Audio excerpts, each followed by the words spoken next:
Hello everyone, my name is Tushar Bijlani और आप देख रहे हैं innovative Adda presents stage to dream season 1। जी हाँ, ये एक ऐसा प्लेटफॉर्म है जहां बॉलीवुड के बड़े दिग्गज लोग आएंगे और बॉलीवुड के लिए डिस्कस करेंगे। और इसको डिजिटल पार्टनर, जो इनके डिजिटल पार्टनर है हमारे शो के, वो है विभिन्न प्रोडक्शंस। और आप जरूर इस शो को देखिए, इसको शेयर कीजिए, इसको लाइव देख के इसको एंजॉय कीजिए। अगर आपके पास कुछ सवाल है तो नीचे दिया गया स्क्रॉल स्क्रॉल में आपको एक नंबर दिखेगा, उस पर आपको अपना क्वेश्चन भेजना है।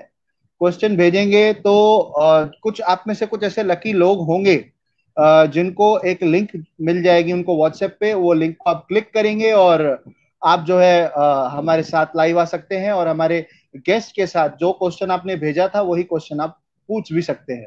तो ज्यादा टाइम नहीं लेते हुए मैं पहले आपको बता दूं कि स्टेज टू ड्रीम्स के लिए थोड़ा बहुत कि हम लोगों ने ये प्लेटफॉर्म क्यों लेकर आए थे।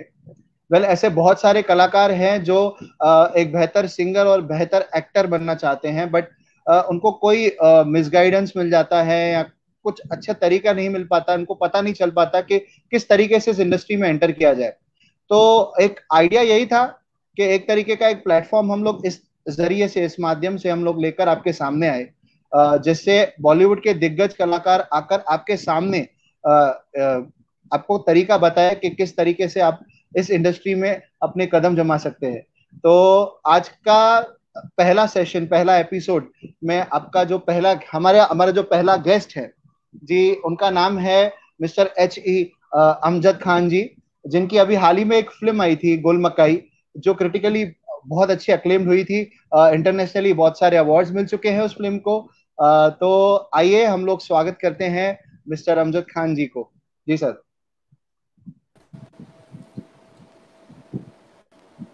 नमस्कार अमजद खान जी सर। हाँ जी। हाँ जी, नमस्कार। सर कैसे हैं सर? मैं ठीक हूँ एकदम, आप कैसे हैं? सर बढ़िया एकदम। सर आपका स्वागत करता हूं सर हमारे शो में स्टेज टू ड्रीम्स थैंक में। यू। सबसे थैंक यू। पहले सर आपका बहुत बहुत शुक्रिया कि आपने हमें मौका दिया कि आपके साथ हम ये लाइव स्ट्रीम कर पाए। तो इसके लिए मैं आपको हमारी पूरी टीम की तरफ से बहुत शुक्रिया अज़ार करता हूं sir. Thank you. A, thank you, मैं भी आभारी हूँ, आप लोगों ने मुझे बुलाया यहाँ पर, कुछ जी कहने सर। का मौका सर मिलेगा मुझे। जी सर। सर जी। आपसे पहला पहला सवाल यही पूछना था कि सर आपको किसने प्रेरित किया कि आप इस इंडस्ट्री में आए, और कौन इंस्पायर, किसने आपको इंस्पायर किया सर इस इंडस्ट्री में आने के लिए, और आपकी जर्नी कैसे शुरू हुई as a director, as an actor, as a writer भी सर? मुझे मेरे पेंटिंग ने इंस्पिरेशन दी है एक्चुअली यहाँ आने का, क्योंकि मैं पेंटर हूँ बेसिकली। मैंने पेंटिंग में ही पढ़ाई सारी की है। तो मैं सिंगल फ्रेम पोर्ट्रेट बनाता था, कॉन्टेम्पोररी हो, मॉडर्न कॉन्टेम्पोररी, फिर एब्स्ट्रैक्ट। तो फिर लगता था कि एक मूविंग पेंटिंग क्यों ना हो, बहुत सारी चीज़ें एक साथ एक पेंटिंग में, एक ही टॉपिक होगा या फिर दो चार टॉपिक होगा, एक्सप्रेशन सारा शायद मैं नहीं बता पाऊंगा, वो भी नहीं हो पाएगा, लोग तक नहीं पहुंच पाएंगे। तो फिल्म मेकिंग एक बेस्ट जरिया है, जहाँ पर आपको एक 2 घंटा, 2.25 घंटा, 2.5 घंटा, 3 घंटा, कभी 1.5 घंटा, तो एक बहुत बड़ा टाइम है जिस टाइम में बहुत कुछ लोगों के सामने रख सकते हैं। वो एंटरटेन भी करे, वो इन्फॉर्मेशन भी उनको मिल जाए, एक इन्फॉर्मेटिव फिल्म भी बना ले आप। समाज को, समाज के उस आईने को आप सामने सबके ला के फिर से रख दें, मास लोगों के सामने चीज़ों को आप समझा सकें, उनको इंस्पायर कर सकें। तो इससे बेस्ट कुछ तरीका नहीं था। तो फिर मैंने सोचा कि क्यों ना फिल्म मेकिंग की जाए। जी सर, बिल्कुल सर। क्योंकि फिल्म एक ऐसा जरिया है सर, पूरा मतलब जितने लोग हैं वो बहुत दिल से देखने जाते हैं, और बहुत बार ऐसा होता है कि लोग अपने आप से रिलेट भी कर लेते हैं। तो जी उनके बिल्कुल लिए, बिल्कुल। हाँ, बहुत सारी फिल्म ऐसी है जो इंस्पिरेशन भी बन जाती है बहुत लोगों के लिए। एग्जैक्टली जी एग्जैक्टली। सर। जी जी। औ- और सर आपसे एक और चीज जाननी थी, आपकी अभी हाल ही में जो फिल्म आई थी गुल मकाई सर, बहुत ही बेहतरीन फिल्म थी। सर उसको आपने किस, मतलब क्या इंस्पायर किया आपने कि मलाला की स्टोरी को लेकर आपने इस फिल्म को बनाया सर? देखिए, वो एक छोटी सी बच्ची है जिसने इतनी बड़ी साहस की, मतलब एक इतना बड़ा हिम्मत उसने जुटाया, एक ऐसे एक फंडामेंटलिस्ट ग्रुप जो तालिबानी के खिलाफ खड़े होना, जिन लोग लगातार स्कूल तोड़ रहे हैं, जिन लोग बच्चों को स्कूल जाने से रोक रहे हैं, जिन लोग गर्ल्स एजुकेशन पे रोक लगा दिए, घर से औरतों को निकलने को मना कर दिए, उनके खिलाफ एक छोटी सी बच्ची का खड़ा होना और कुछ कहना, जो बात दुनिया के सामने पहुंचे, और लोग जागरूक हो, वहाँ का गवर्नमेंट स्टेप ले उन तालिबानियों के खिलाफ। ऐसा एक हरकत जो था उसका, जो ये ताकत और ये हिम्मत, वो मुझे लगा कि वो दुनिया के सामने आना चाहिए। तो मुझे लगा कि इस पर फिल्म बनानी चाहिए। जब मैंने सोचा था तब तो उनको नोबेल पीस प्राइज़ मिला भी नहीं था, तब वो ब्रांड एम्बेसडर भी नहीं बनी थी, यूनाइटेड नेशन की पीस एम्बेसडर नहीं बनी थी। तो तब मैंने ये कोशिश की थी, तो फिल्म बन गई, फिर रिलीज भी हुई, लोगों को अच्छी भी लगी फिल्म। सर और सर आपने बड़े बड़े कलाकारों के साथ भी काम किया है सर, उनके बारे में भी कुछ बताइए सर। जैसे दिव्या दत्ता जी थी, इनके अंदर आप मुकेश ऋषि जी से, तो उनके साथ काम करके भी सर कुछ एक्सपीरियंस हमारे साथ सर शेयर कीजिए सर प्लीज। देखिए, दिव्या दत्ता बहुत अच्छी एक्टर हैं, अतुल कुलकर्णी बहुत अच्छे एक्टर हैं, ये लोग नेचुरलिस्टिक डायनामिक एक्टर हैं। इनको मतलब ज़्यादा समझाना नहीं पड़ता है, ये खुद अपना रिसर्च वर्क किए थे, हमने तो अपनी तरफ से दिया ही था स्क्रिप्ट और बाकी का कैरेक्टराइजेशन। तो ये इतने डेडिकेटेड हैं अपने काम को लेकर। इवन मुकेश ऋषि जैसे जो हैं कलाकार, हमारी फिल्म में बहुत सारे, हमने एनएसडी के भी एक्टर को, से बहुत सारे नए बच्चे को हमने लिया था, छोटे छोटे किरदार में एक एक झलक में आके गए, शायद खुद को भी नोटिस नहीं कर पाए होंगे वो पूरे ईमानदारी के साथ सबने काम किया है। और एक्सपीरियंस भी तो होता ही है, दिव्या दत्ता इतने सालों से हैं इंडस्ट्री में, तो उनका एक एक्सपीरियंस खुद का है। ग्लिसरीन नहीं लेकर लगाती हैं ये, दो तीन सीन ऐसे हैं जहाँ पर इनको आंखें भरनी थी, आंसू आना था आँख में, तो ये रोए हैं, कैरेक्टर में इन्वॉल्व थी पूरी तरह से। और बहुत अच्छा एक्सपीरियंस रहा है मुझे काम करने का। एक लंबा दौर चला, बहुत दिन तक का शूटिंग चला, लंबी चीज़ें थी सब। सर जैसे कि मुझे पता है थोड़ा बहुत कि आपको इंटरनेशनली भी बहुत ज़्यादा इससे आपको अप्रेजल मिला, और आप यूनाइटेड एप्रिसिएशन, नेशंस के जी, मैं जी गुडविल एम्बेसडर हूँ। गुडविल एम्बेसडर भी हैं इमसाम, सर। जी, जी एक संस्था है यूनाइटेड नेशन के अंडर में, इमसाम, जो मेल न्यूट्रिशन के लिए काम करते हैं। दुनिया में भूखमरी, भूखे, न्यूट्रिशन जिनको नहीं मिला है, जो सब बच्चे, उनको एक तरह का न्यूट्रिशन हम पहुंचाते हैं, एक तरह के कैप्सूल के रूप में। स्पिरुलिना करके एक चीज़ है, जो एक तरह का हर्ब्स है, वो हम उनको देते हैं, और उससे उनका बॉडी में न्यूट्रिशन मिलता है, उनके विटामिन और प्रोटीन की कमी पूरी होती है उससे। उस संस्था के लिए मैं काम करता हूँ, और इंडिया से मैं गुडविल एम्बेसडर हूँ। वो तो मेरा एक साइड का काम ही है। और इस फिल्म में इमसाम और यूनाइटेड नेशन का जो भागीदारी है, वो इस फिल्म के साथ था शुरू से लेके। और रीज़न वही था कि मलाला यूसुफजई भी हैं यूनाइटेड नेशन की, तो वो एक अच्छी अनुभूति थी मुझे, वो मैं करता रहा। सर और जैसे कि आप अभी देख रहे हैं कि कोरोना वायरस के चलते बॉलीवुड पे बहुत ज़्यादा उलटफेर आया है। जैसे कि बहुत सारी फिल्म जो थी वो स्केड्यूल थी रिलीज होने पे भी, और बहुत सारी फिल्म स्केड्यूल थी ऑन फ्लोर जाने के लिए भी, बट कोरोना वायरस के चलते हमको रोक लगाना ही पड़ा गवर्नमेंट को कि शूट्स भी टल गए, पोस्टपोन हो गए हैं बहुत सारी फिल्म्स की। और इवन जो शूट जो है, मतलब रिलीज होने की भी जो फिल्म्स थी वो भी पोस्टपोन होने वाली थी, बट बहुत सारे प्रोड्यूसर्स ने ये चूज किया कि उनको ओटीटी प्लेटफॉर्म पे रिलीज करें। तो सर आप इसके बारे में सर क्या कहना चाहेंगे? देखिए, दुनिया बहुत ज़्यादा डिजिटाइज हो चुका है, मतलब शायद कुछ सालों में नोट भी ना दिखे फिजिकली, आपके हाथ में नोट आप देख ही ना पाए। जैसे अभी 1,000 रुपये का नोट सपना हो गया है, इलीगल हो गया है, वैसा एक दिन ऐसा भी आएगा कि फिजिकल जो है, फिएट मनी जिसको बोलते हैं हम लोग, फिजिकल करेंसी, ये भी बंद हो जाएगा। बहुत सारा ऐसा माध्यम होगा क्रिप्टो करेंसी का जो आ जाएगा। आप जानते होंगे बिटकॉइन एक टाइम में इंडिया में आया, उसके बाद हमारे गवर्नमेंट ने इनको बैन किया, इलीगल किया। अभी 2 महीने पहले सुप्रीम कोर्ट ने फिर उसे अलाउ कर दिया। तो फिएट मनी एक टाइम आएगा जब बंद हो जाएगा। तो दुनिया बिल्कुल बदल रहा है, लोग मोबाइल पे अपने हाथों के सामने बहुत सारी चीज़ों को अनुभव कर रहे हैं। आज अगर 10 साल पहले की बात करूं मैं, तो 10 साल पहले तो हम ऐसी बातें सोच भी नहीं पाते थे। एक ही आया था स्काइप, जिससे हम बात करते थे। अभी हज़ारों प्लेटफॉर्म हैं जहाँ पर हम लोग बात कर लेते हैं। आज हम लोग वीडियो कॉन्फ्रेंसिंग में हैं, इतने सारे लोग, स्ट्रीमिंग भी हो रहा है, लोग देख रहे हैं हमें। दुनिया बदल रहा है, लोग मोबाइल पे ही पूरी दुनिया का कंटेंट अपने हाथों में देख रहे हैं। किसी ज़माने में शोले बनी थी, शोले बन के जब रिलीज हुई, उस दौरान किसी ने नहीं कहा कि सेवन समुराई से थोड़ा सा इंस्पिरेशन है। जब सेवन समुराई हमने देखा लगभग 20 साल के बाद, 25 साल के बाद, तो लगा कि अरे ये तो अकीरा कुरोसावा के सेवन समुराई से थोड़ा सा इंस्पायर्ड है। तो चीज़ें, दुनिया बदल रही है, दुनिया बदल गए हैं, लोग बदल गए हैं। जब 5G आएगा तो और कुछ हो जाएगा, शायद और कुछ परसेप्शन से फिल्म बनने लगेंगे, शायद वो तब 5D देखेंगे हम 4D के जगह पे। अभी तो 3D से 4D हो गया। तो थिएटर पे जरूरी नहीं कि हम बिलीव करें या फिर थिएटर के भरोसे रहें। थिएटर एक बहुत बड़ा माध्यम है, एक रेवेन्यू का, गवर्नमेंट के लिए भी, लोगों के लिए भी, कई हजार लोगों को काम भी मिलता है, उसी में काम करते हैं लोग। पॉपकॉर्न की शॉप अंदर चलती है तो कोई अंदर सैंडविच बेच देता है, कोई अपना मोमो बेच रहा है। लेकिन इस पेंडेमिक में तो पूरा दुनिया इस पेंडेमिक का शिकार है। ये चाहे क्यों ना आर्टिफिशियल हो, क्यों ना बनावट हो, या फिर कोई कॉन्स्पिरेसी क्यों ना हो, क्योंकि आरएनए से डेवलप हुआ है ये। तो इंसान के शरीर का ही सेल का हिस्सा है आरएनए, डीऑक्सीराइबोन्यूक्लिक एसिड।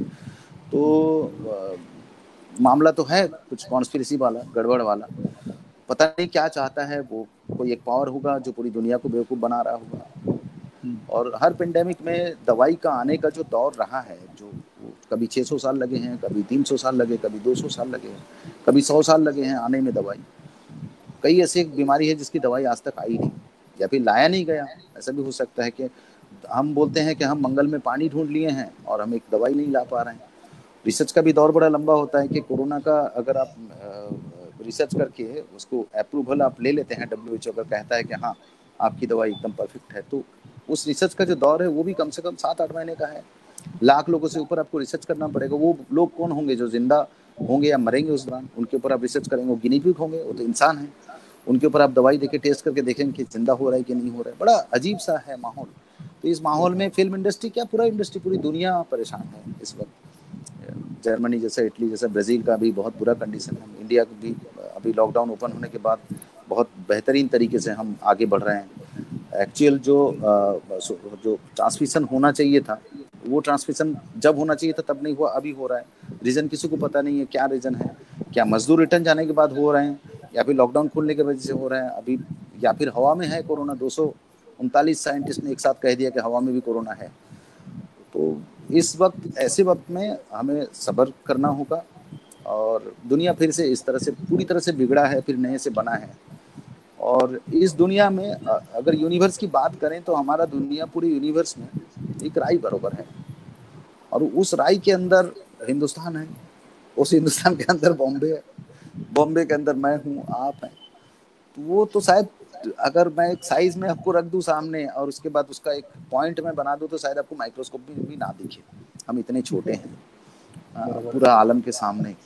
ये सब हो जाएगा, बदल जाएगा चीज़ें। OTT प्लेटफॉर्म अच्छी चीज़ है, उस पर लोग अपना कंटेंट लेके आएंगे। लेकिन बात यह है कि जिसने फिल्म बनाई होगी उस दौरान, कोई एक बड़ी फिल्म, जिसमें हर एक फिल्म का एक कैलकुलेशन होता है कि मेरी फिल्म बन के उसकी जो कॉस्ट है, जब वो ज़मीन पे आएगी, जब वो लैंड करेगी फिल्म, तो उसका एक कॉस्ट बनता है कि भाई मेकिंग कॉस्ट इतना है और लैंडिंग कॉस्ट इतना है। लैंडिंग कॉस्ट में आपका PNA भी आता है, रिलीजिंग का पूरा कॉस्ट।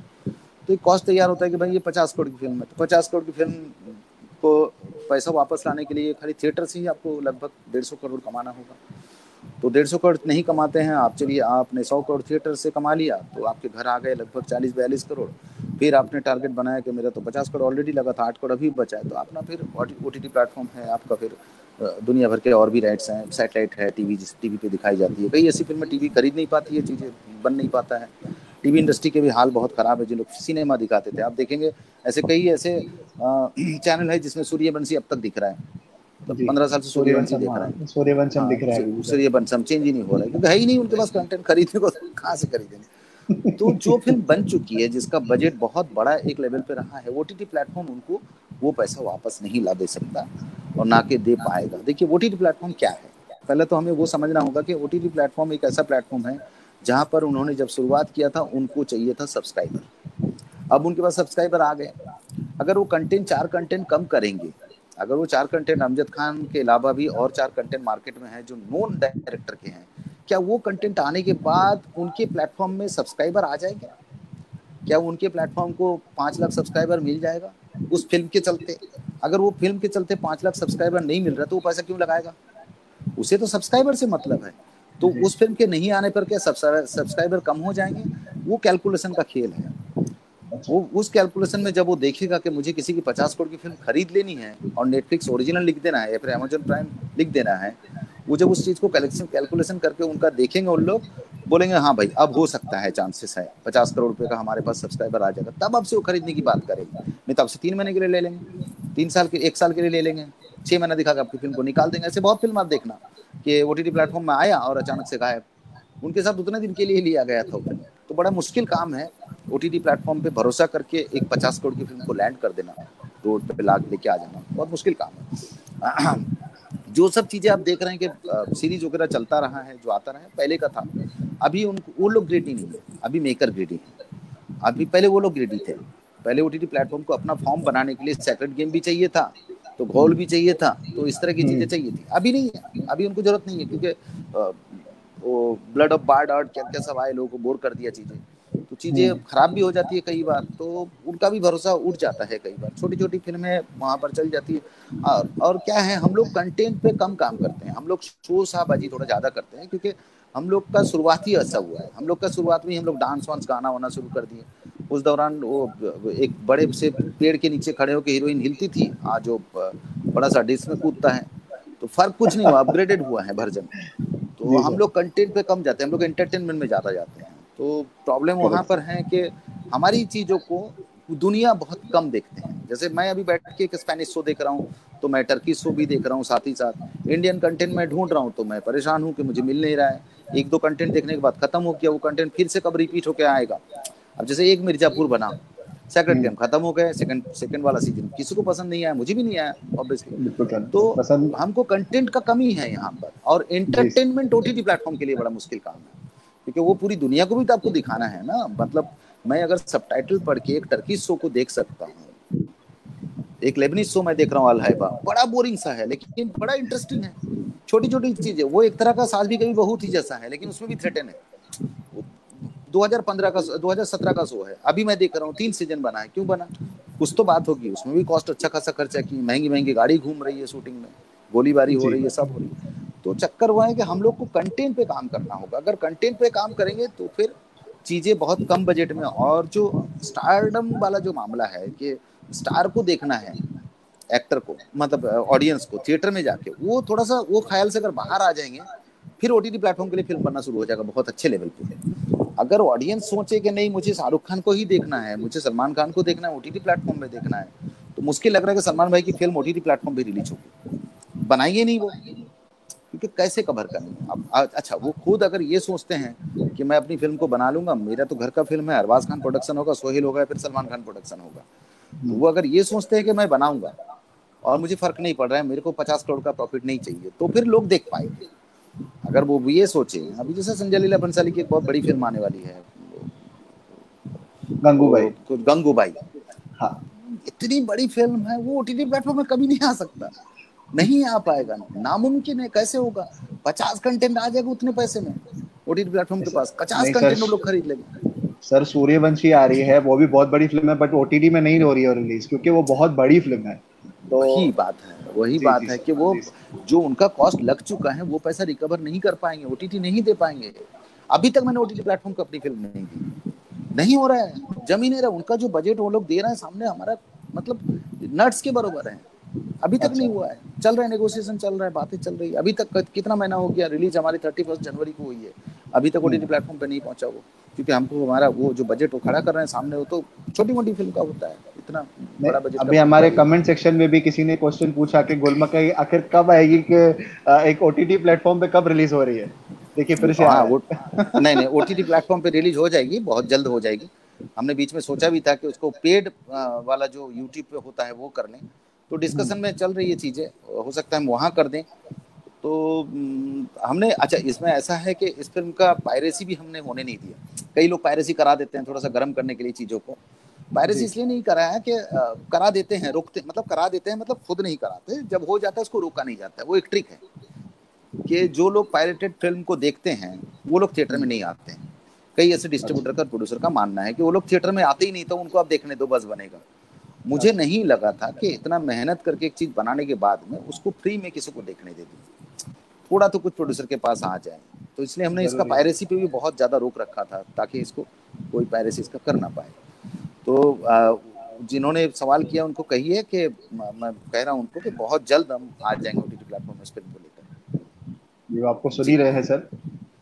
इसके अलावा सर आपसे एक और क्वेश्चन पूछना था सर, आपका प्रोसेस क्या रहता है? अगर आपके पास आप फिल्म बनाने का कुछ प्रोसेस, कुछ आइडियाज आपको शेयर कर पाए तो सर, अब मतलब हम लोगों को बहुत हेल्प हो जाएगी सर। देखिए, फिल्म बनाने का आइडिया ये है कि सबसे पहले आपको अपने सब्जेक्ट पे खुद को कन्विंस करना है, सबसे पहला काम।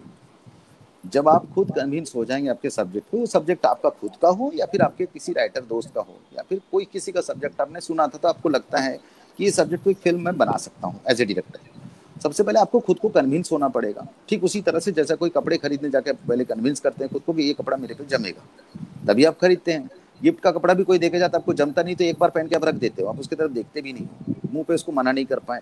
तो सबसे पहले आपको सब्जेक्ट पे कन्विंस होना है कि मैं इस सब्जेक्ट पे बना पाऊंगा और मेरा सब्जेक्ट है ये। पहले आपका सब्जेक्ट होना होगा, उसको पहले आपको एडॉप्ट करना है, दूसरे का है तो, और अगर अपना है तो एडॉप्ट करने की जरूरत ही नहीं है, आपका सब्जेक्ट आपको अच्छा लगेगा, आप उस पर फिर शुरुआत करेंगे। शुरुआत होती है कि आप उसकी स्क्रिप्टिंग पहले कर लें, जिसको स्केलेटन बोलते हैं। एक बनने से पहले, एक जान बनने से पहले माँ के कोख में उसका स्केलेटन पहले तैयार होता है।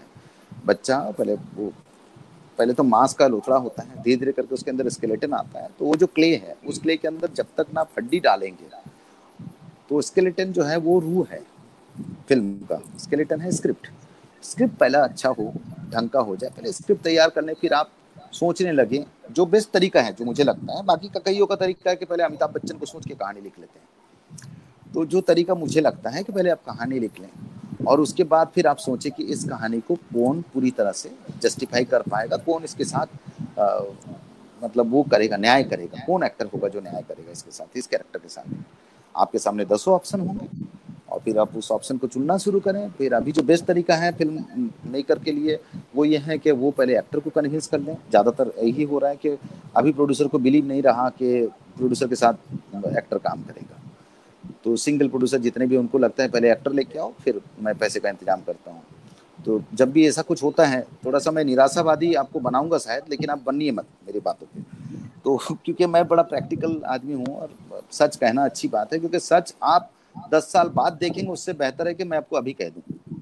आप एक्सपीरियंस करके सच को 10 साल बाद देखेंगे। तो अभी ऐसा होता है कि जो एक्टर को आप कन्विंस करना चाहेंगे उसका खुद का प्रोडक्शन हाउस है। तो जिस आदमी ने आपको कहा कि एक अच्छा एक्टर लेके आओ, जब आप उस एक्टर के पास पहुंचेंगे, आपकी फिल्म उसे पसंद आ जाए तो खुद ही कर लेगा आपके साथ काम। वो खुद ही बोलेगा कि चल मैं करता हूँ, मेरे प्रोडक्शन हाउस से कर ले इसको। कौन है प्रोड्यूसर? बोले वो एक प्रोड्यूसर है, मेरे को मिला। नहीं जरूरत नहीं, मैं कर रहा हूँ। ये हो सकता है कि वो बोले कि नहीं चल हम कर लेते। तो मोस्टली एक्टर अभी प्रोडक्शन में आ रहे हैं, साथ में को प्रोडक्शन में जॉइंट वेंचर में आ रहे हैं प्रोड्यूसर के साथ। एक तय हो जाता है कि इतना परसेंट मैं इतना परसेंट अभी लूंगा मैं, उसके बाद बाकी का पैसा जो है मेरा स्टिक के तौर से आ जाएगा। तो उस बात पे भी होता है। तो पहला तो आप एक्टर तैयार कर लें और फिर आपका टेक्निकल टीम जरूर आपके दिमाग में होगा। अगर नहीं होगा तो फिर आप ढूंढें आपकी फिल्म किसकी फिल्म जैसी है, उसका म्यूजिक कितना खूबसूरत सा है, आपको उस म्यूजिक डायरेक्टर से बात करना है, फिर आपको बैकग्राउंड स्कोर के लिए सोचना है। तो पहला ये पूरा तैयारी आप कर लें। फिर आपको फोटोग्राफी बहुत बड़ा एक वो रहता है, उसका इम्पोर्टेंस है फिल्म में। तो आप अच्छे फोटोग्राफर, मतलब जो आपके कैमरामैन होंगे, डीओपी होंगे, आप अच्छा डीओपी तय कर लें, उनके साथ आप डिस्कस कर लें सब्जेक्ट को लेके। फिर आप एडिटर पहले तय कर लें, एडिटर को स्क्रिप्ट दे दें। एडिटर हो सकता है आपकी स्क्रिप्ट को शूटिंग से पहले ही काट दे, कई चीज़ों को आपको शूटिंग करके लाना ना पड़े उतना सारा चीज़।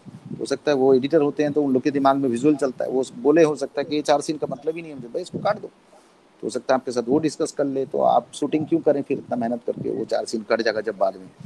तो वो सब करके फिर आप शूटिंग की तैयारी करें। लेकिन सबसे बड़ा जो चीज़ है वो मुद्दा ये है कि आपके पास पैसे, तो पैसे तो आपके पास आएगा नहीं। तो सबसे बेस्ट तरीका है, पैसे कहाँ से आएगा, आप पैसा पहले कहाँ से लाएंगे फिल्म बनाने के लिए? आपको किसी के पैसे को लगाना है। तो बेटर सबसे बेस्ट तरीका है कि एक डायरेक्टर जो बनना चाहता हो वो सबसे पहले अपना एक सब्जेक्ट को लेकर किसी एक अच्छे एक्टर को कन्विंस करे, समझाए और फिर शुरू करे अपना दौर। फिर सब आसान हो जाता है। चीज़ें अच्छी होती है तो सब हेल्प करने भी खड़े हो जाते हैं। हो सकता है वो एक्टर बोल दे, अभी मुझे, मैं नाम नहीं लूंगा, एक बहुत बेहतरीन फिल्म नवाजुद्दीन की फिल्म थी, मतलब किसने कितना पैसा लिया कुछ नहीं, ऐसा बोलना ठीक नहीं रहेगा ऐसा मतलब ओपन प्लेटफॉर्म पे, लेकिन कुछ भी नहीं लिया उस एक्टर ने।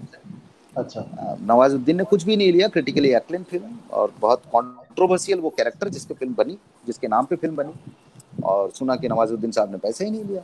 तो ऐसे होते रहते हैं। ऐसे बहुत सारे अच्छे एक्टर हैं जो पैसा नहीं मांगेंगे, वो आर्ट के भूखे हैं, बन जाएगी फिल्म फिर आपकी। ऐसे भी हो सकता है बन जाए इसी तरह से। अच्छा, मैं इस सवाल से तो अब बोर हो गया, अभी मुझे कुछ नया पूछ लीजिए आप। कुछ और पूछ लीजिए। अच्छा सर, आपको बहुत सारे ऐसे कलाकार भी देख रहे हैं जिनको इस फिल्म इंडस्ट्री में अपना करियर बनाना है, तो एक बार मैं उन कलाकारों से पूछ लूं कि एक्चुअली उनको बता दूं कि अगर आपको कुछ अमजद जी से क्वेश्चन पूछना है तो आप नीचे दिए गए स्क्रॉलर को, उस पे आप नंबर देख सकते हैं, उस पे आप क्वेश्चन भेजिए, तो आपको एक लिंक मिलेगी, आप उससे आप हमारे साथ लाइव आ सकते हैं। अगर कोई लाइव है तो सर अब प्रदीप जी उनको लेकर आ जाइए सर लाइव। जी sir, Vinay Chetwani ji, okay sir. Hi sir. Hi. Hello sir, कैसे हैं सर? मैं एकदम ठीक हूँ, तुम कैसे हो? मैं एकदम सर ठीक हूँ। तो गणेश सर एक्टर मेरा हो तुम? क्वेश्चन अभी रिसेंट। जी सर, मैं एक्टर हूँ। पूछो। जी सर, मेरा क्वेश्चन रिलेटेड टू नेपोटिज्म है कि जैसे कि अभी सुशांत सिंह राजपूत का जो केस हुआ है, और सुशांत सिंह राजपूत जैसे एकदम हाई लेवल के एक्टर जो इतने इंडस्ट्री में स्टेबल है, अगर वैसे एक्टर्स भी नेपोटिज्म का शिकार होकर ऐसा काम करते हैं, तो एज अ बिगनर या तो हम जो इंडस्ट्री में अपनी लक ट्राई कर रहे हैं, तो हमारे लिए कितना डिफिकल्ट है या क्या है, आप उसके लिए कुछ बताना आपके चाहेंगे? लिए बिल्कुल डिफिकल्ट नहीं है, किसी के लिए कोई डिफिकल्टी नहीं है। मेरे पापा कोई फिल्म के प्रोड्यूसर ओके। नहीं रहे हैं, ना डायरेक्टर हैं, ना दूर दूर तक वो मुंबई शहर भी नहीं देखे थे। ठीक है। ओके। फिल्म इंडस्ट्री से मेरा कोई दूर दूर तक का नाता नहीं था। और मैं इसी इंडस्ट्री में जब मैं आया था तो मेरे पास 180 रुपये थे इस शहर में जब मैं उतरा था। ओके, आज ग्रेट। मेरे पास सब कुछ है, मैंने पूरी मेहनत के साथ शिद्दत के साथ किया है और कर लिया। अगर मैं एक्टर बनना चाहता मैं एक्टर भी बन पाता, मैं बन जाता। मुझे डायरेक्टर बनना था तो मैं डायरेक्टर बना। मैं मेरा फोकस एक्टिंग में भी होता है, कभी कभी मन करता है तो मैंने खुद की फिल्म में खुद भी एक्टिंग कर लिया, थोड़ा सा अंदर का भूख होता है उसको मिटा लिया। देखो, कोई किसी को रोक नहीं सकता, आप में अगर काबिलियत है आपको कोई नहीं रोक पाएगा, आपको कोई नहीं रोक पाएगा। आप नेपोटिज्म जैसी चीज़ों पे बिलीव ना करें, उस बात पे आप ज़्यादा ध्यान ना दें, क्योंकि इस तरह की बातें आपको डिमोरलाइज करेगा। विदाउट नेपोटिज्म के शिकार ऐसे बहुत सारे आपके सामने उदाहरण मैं रख दूंगा, जो उदाहरण हरिवंश राय बच्चन साहब कोई फिल्म के डायरेक्टर नहीं थे, वो एक कवि थे। और अमिताभ बच्चन ने बहुत स्ट्रगल किया है, मतलब यूसुफ साहब को मिलने के लिए 2 किलोमीटर चल के गए थे पैदल। ये सब तो मतलब ये तो गैजेटेड है, मतलब ये ऑफिशियली उनका जबानी कहना है। धर्मेंद्र साहब अपना ट्रेन पकड़ के रिटर्न जा रहे थे मुंबई से, जब उनकी फिल्म फ्लॉप हो गई थी, उनको स्टेशन से रिटर्न बुला लिया गया था। बचपन से तकलीफ करके कादिर खान साहब बड़े हुए हैं, जॉनी लीवर का कोई नहीं था दूर दूर तक का। ऐसे कई हजारों ओके। एग्जाम्पल हैं, मतलब आप ऐसे गिनने चलेंगे लाखों एग्जाम्पल आपके सामने खड़ा कर दूंगा। वो आदमी जो उसके घर से निकला था, मालिक के घर से एक कोट मांगा था कि साहब आपके पास बहुत सालों से काम किया हूँ, मेरे को जाते जाते कुछ नहीं देंगे आप, मुझे पता है आपका जो ये लंबा कोट टंग रहा है और ये जो हैट है ये मेरे को चाहिए। तो वो घर का मालिक बोला ठीक है चाह तू, लेकिन ओवर साइज है क्या करेगा? बोले मैं इसी से काम चला लूंगा। तो वो स्टिक, वो कोट और वो हैट लेके निकला, वो चार्ली चैपलिन बना ओवर साइज का कोट पहन के। आपको भी पता है दुनिया का सबसे अमीर आदमी उस दौरान, उससे बड़ा कोई एक्टर बना ही नहीं। तो देखो, नेपोटिज्म एक वर्ड है जिस वर्ड का इस्तेमाल ऐसे किया जाता है, मैं आपको बता दूं कैसा है। थोड़ा सा प्रैक्टिकल होना पड़ेगा और इसको समझना होगा आपको कि अमजद खान एक आदमी जो बड़ा तकलीफ करके इंडस्ट्री में आया और बहुत मुश्किल से एक फिल्म बनाया, उसको थिएटर नहीं मिला, उसके साथ कॉन्स्पिरेसी हुआ, पॉलिटिक्स हुआ, ये हुआ वो हुआ, सब हुआ। चलो मान लेता हूँ मैं, एक दिन ऐसा आएगा जब मैं एक अच्छा डायरेक्टर के तौर से खुद को साबित कर दूंगा, ये तो मुझे पता है मैं कर दूंगा, और मेरे लिए लोग काम करेंगे, मेरे लिए लोग पैसा भी लगाएंगे। अब क्या होगा, अब मेरे बच्चे, मैं उनको वड़ा पाव बेचने छोड़ दूंगा? आपको लगता है? क्यों? मेरे बच्चे होंगे ना वो, तो उनको मैं कैसे छोड़ सकता हूँ रोड पे, जाओ भाई तुम स्ट्रगल करो फिर से। ये हो सकता है कि सोनम कपूर को जैसे उनके पापा ने बोला था कि असिस्ट कर लो जाकर, तो वो इसको संजय लीला भंसाली को असिस्ट की थी। रणबीर कपूर ने भी असिस्ट किया है ब्लैक के टाइम में। तो वो एक टेक्निकल टर्म्स के तौर से अपने बच्चों को स्ट्रगल करने छोड़ दे, हो सकता है एक हल्का सा पॉकेट मनी देके कि जाओ भाई तुमको भी थोड़ा दुनिया समझ लेना है। लेकिन आप अपने बच्चों को, जब आप बहुत तकलीफ के साथ बड़े होंगे, आप जब सर्कस जैसा सीरियल करके स्ट्रगल करके किसी के घर पे रहकर कई महीनों तक, फिर अपना घर बैंडस्टैंड में लेंगे, नाम मन्नत रखेंगे, जहाँ पर शूटिंग, मन्नत बंगला पहले शूटिंग का बंगला हुआ करता था। शाहरुख खान का कौन था यहाँ पर? कोई अच्छा। गॉडफादर नहीं था, किसी का कोई कुछ नहीं रोक सकता। ये अभी जहां तक बात है, मैं इनको सपोर्ट नहीं कर रहा हूँ, लेकिन मैं आपको डिमोलाइज नहीं कर रहा हूँ, मैं किसी को सपोर्ट नहीं ओके। करता। मैं ये नहीं बोल रहा हूँ कि करण जौहर एकदम मतलब उनसे कोई गलती नहीं हो सकती, वो एकदम ऐसे इंसान है जिनसे कभी कोई गलती नहीं होगी। देखिए, ये सब बातों से दूर जाकर हमें ये सोचना होगा कि आप उतना खुद को बुलंद कर लो कि अल्लाह भी पूछ ले भाई बोल तेरा रजा क्या है। तो आपको खुद को उतना साबित करना पड़ेगा at any cost, at any how, कैसे भी करके कि भाई आप साबित करो। अभी महेश भट्ट साहब की बात मैं करूं, उन्होंने जितने लोगों को अब तक का लॉन्च किया है, मुझे नहीं लगता किसी इंडस्ट्री का कोई आदमी ने किया है। बात कहने को तो बहुत कुछ होता है, मतलब पप्पू मेरा बहुत अच्छा दोस्त है जो इसको जोश में कास्ट किया था इसके साथ ऑपोजिट में, 10 तक सुष्मिता सेन के साथ खड़ा कर दिया। तो ये सब माइलस्टोन लोग हैं, ये लोग भी खुद मतलब स्ट्रगल करके आए हैं। और ये नेपोटिज्म जैसी चीजों पे आप अगर बिलीव करना शुरू करोगे, आप घबरा जाओगे, आप काम नहीं कर पाओगे, आप डरोगे। हर आदमी फर्स्ट पोजीशन, फर्स्ट बैटिंग करने के लिए अपने ही खास आदमी को भेजेगा, लेकिन उसके बाद भी 10 लोग और भी हैं उस टीम में खेलने के लिए। एक आदमी पे थोड़ी होता है, एक आदमी पे थोड़ी फिल्म बनता है। और मतलब आप बता दीजिए मुझे ऐसी कितनी फिल्म आपको दिखा दूं जहाँ पर नवाजुद्दीन छोटा सा कैरेक्टर किया है और हाईलाइट हो गया। कितनी फिल्म आपको दिखा दूं मैं, अनगिनत फिल्म। आन जैसी फिल्म आप देखिए, मधुर की फिल्म थी, एक फिल्म थी आन, उसमें शत्रुघ्न सिन्हा साहब, अक्षय कुमार, सुनील शेट्टी, ये वो ताम झाम भरा हुआ।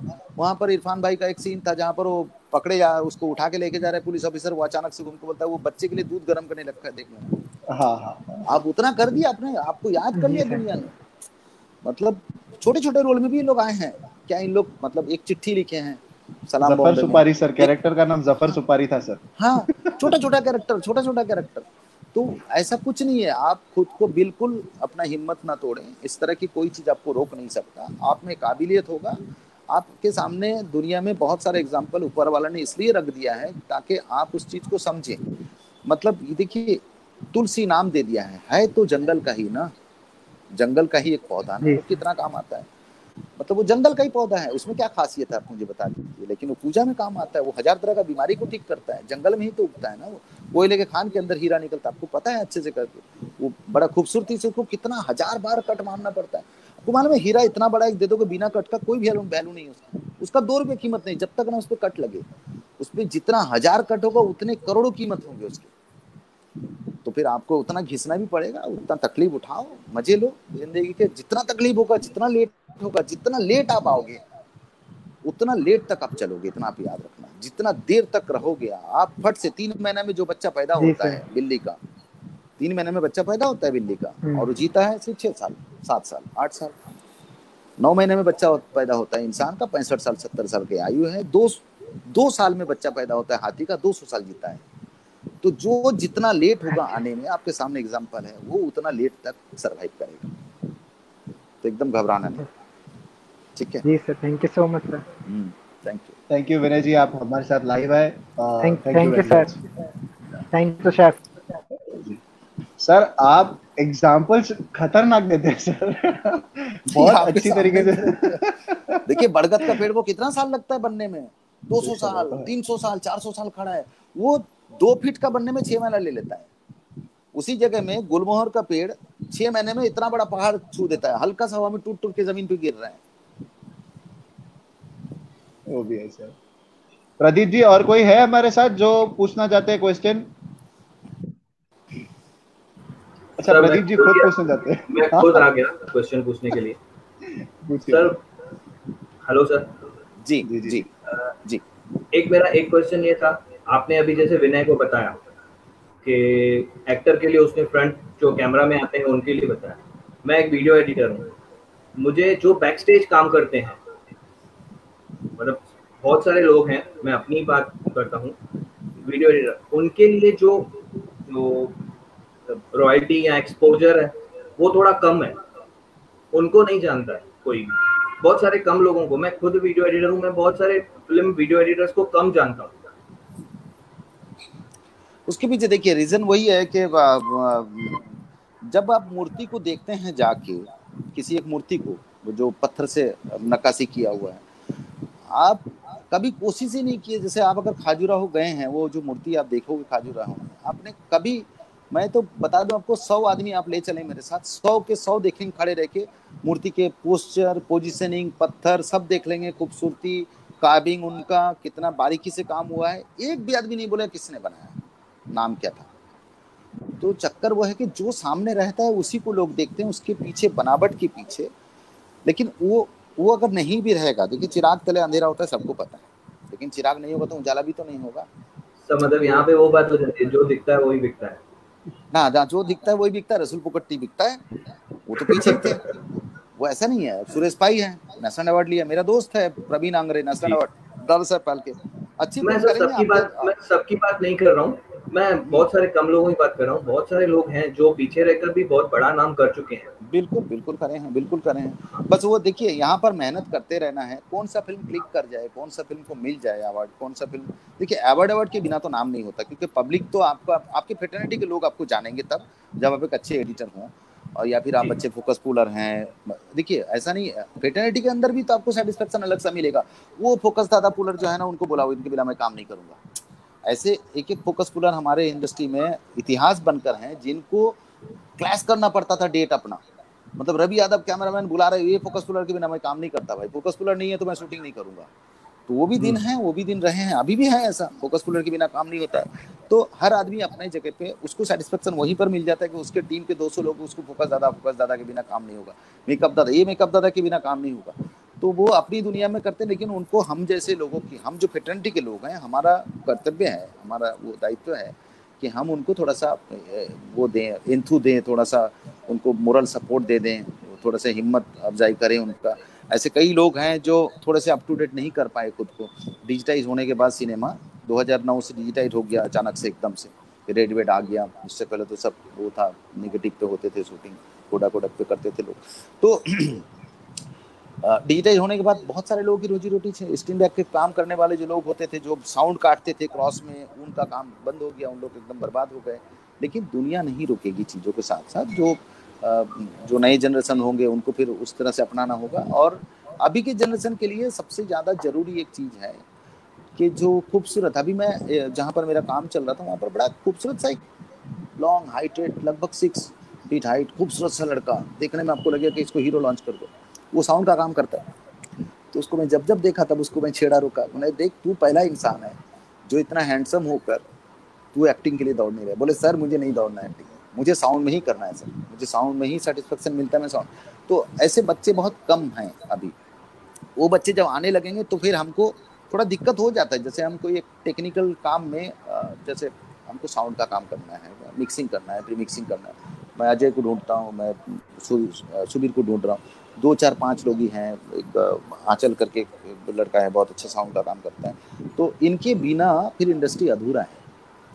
अगर 5 साउंड मतलब सूद साहब थे, मैं काम किया उनके साथ, और अपना उनका एक अलग ग्रामर था। मतलब आप अचानक से एकदम साउंड काट नहीं सकते अब्रप्टली, आपको फेड करना पड़ेगा। वो सीधा बोलेंगे कि नहीं ऐसा कटेगा नहीं। अगर आप उनके असिस्टेंट को बोल रहे हैं कि सीधा काट दे, तो वो पलट के सब लुक देते थे पीछे के, क्या कर रहे हो तुम, ग्रामर से बाहर जा रहे हो, कौन है भाई तुम, क्योंकि उनके पास 200 फिल्म का एक्सपीरियंस था। तो बच्चे गायब हैं ये सब चीज़ों से। अभी के जो जनरेशन है, अभी देखिए अभी के जनरेशन में आपको एक चीज़ मिलेगा देखने को, ब्यूटीफुल चीज़ें हो रही है। मतलब खूबसूरत बच्चे, लड़कियां खूबसूरत, लड़के खूबसूरत, सब पैदा हो रहे हैं। उसके पीछे रीज़न है बहुत बड़ा। पहले अरेंज मैरिज होता था। एक सेकंड, जिन की बात अगर हम लोग करें, जेनेटिकली शादी में देख के नहीं करते थे शादी। काला सा भयानक सा आदमी के साथ एक खूबसूरत सी औरत की शादी हुई, बेचारी देख ही नहीं पाई। अब वो काला भयानक सा आदमी, अब सुनिएगा, अब वो काला भयानक सा आदमी का बच्चा जो हुआ, बेटा उसके जैसा हो गया देखने। तो वो अब वो हीरो तो बन ही नहीं सकता कभी। अभी के जनरेशन में हो क्या रहा है, खूबसूरत लड़की खूबसूरत लड़के से प्यार कर रहे हैं। ये 20 साल से गए, 20 साल से चल रहे हैं। अरेंज मैरिज वाला चक्कर बहुत कम हो गया है। देख के मेरा बेटा हैंडसम, बहू हैंडसम आएगी, है ना, मेरी बेटी एकदम लंबी चौड़ी है, थोड़ी सी काली है, तो इसका लंबा चौड़ा एक आदमी इसको करा के दो। अभी के जनरेशन में जितने खूबसूरत बच्चे हैं, सिनेमा इंडस्ट्री आगे होने की वजह से, आर्ट इंडस्ट्री आगे होने की वजह से, इनको स्कूल से ही टीचर बोलना शुरू करते तो हीरोइन लग रही है। अब वो स्पोर्ट्स में जा रहे हैं, मैदान में लॉन्ग जंप हाई जंप सब कर ले, बोले क्या हाई जंप लॉन्ग जंप है, तो अक्षय कुमार कैसे कूदता है यार, तो सीधा सीधा हीरो बन सकता है। वहां से हम खराब करना शुरू किए हैं, वहां से चीजें खराब होती जा रही कि वहां पर उनको एक्टर बना दे रहे हैं हम लोग स्कूल में ही। हो सकता है बेचारा इंजीनियर बन सकता है। अभी मैं सुबह ही मेरे बैंक के स्टाफ को मिला और मुझे पता चला कि वो इंजीनियर है, और वो नौकरी इसलिए बॉम्बे में लिया है कि उसे फिल्म में भी काम करना है। अब सोचिए पागलपन कि आप इंजीनियर हैं, आपने 5 लाख 7 लाख नहीं 15 लाख रुपए खर्च कर दिए होंगे। 15 लाख रुपए खर्च करके आप इंजीनियरिंग करके आप आज भी ढूंढ रहे हैं कि फोकस का प्रॉब्लम है। बचपन से हम लोग करते क्या है, बच्चे के ऊपर प्रेशर इतना क्रिएट कर देते हैं कि तुम्हें यही पढ़ना है।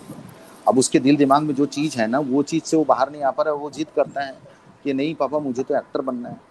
अच्छा तो काम करो, तुम पहले अपना तो डॉक्टरी कर ही लो और फिर तुमको 2 साल का टाइम दूंगा, तुम जाके एक्टिंग में थोड़ा सा ट्राई कर लेना, फिर रिटर्न आके तुमको डॉक्टरी करना पड़ेगा। अब वो 2 साल के लिए विचार आया है, डॉक्टरी का प्रैक्टिस भी गया, खराब हो गया पूरा मामला, वहाँ पर भी वो आधा अधूरा चीज़ें रह गया। ज़्यादातर देखना डेंटिस्ट एक्टर बन गए, वो एक्टर बन गए, एस्पायरिंग एक्टर, लेकिन अपना वक्त मेरे पापा डॉक्टर हैं और मैं ये फील्ड में आ गया। तो मुझे मेरे दादा डॉक्टर थे, मुझे सब बोलते हैं तू कहाँ फंस गया है यहाँ पे, तू भी पढ़ाई करके। वैसे पढ़ाई नहीं होती थी, तो मैं इसलिए ये वीडियो टेक्निकल कोई नहीं फंसेगा। लेकिन हमारे जो दादा दादी की एज के लोग हैं उनको लगता है कि इन चीजों में पैसा नहीं है। डॉक्टर के पास गए, उनके पास पैसा है। ये चीजों में हमारे पास डायरेक्टर में, एडिटर में, टेक्नीशियंस में पैसे नहीं है। नहीं मसला अभी जो प्लेटफॉर्म है, पैसा वैसा सब है। मसला क्या है ना, हम अपने बच्चों को प्रेशर करके वो जो नहीं चाहते हैं उस पे डाल देते हैं और फिर पैसा और वक्त दोनों जाया कर देते हैं उसके साथ।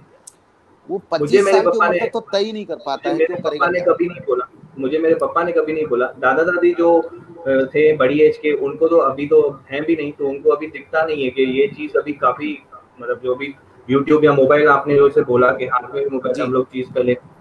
एक घर में बैठ के हम लोग 10-15 लोग बाहर से जाके एक घर में जाके टीवी देखते थे। बिल्कुल। और आज देखिए कोई टीवी नहीं देख रहा है ना, कोई टीवी पे नहीं जाते। एक ही घर हर किसी को मोबाइल है sir.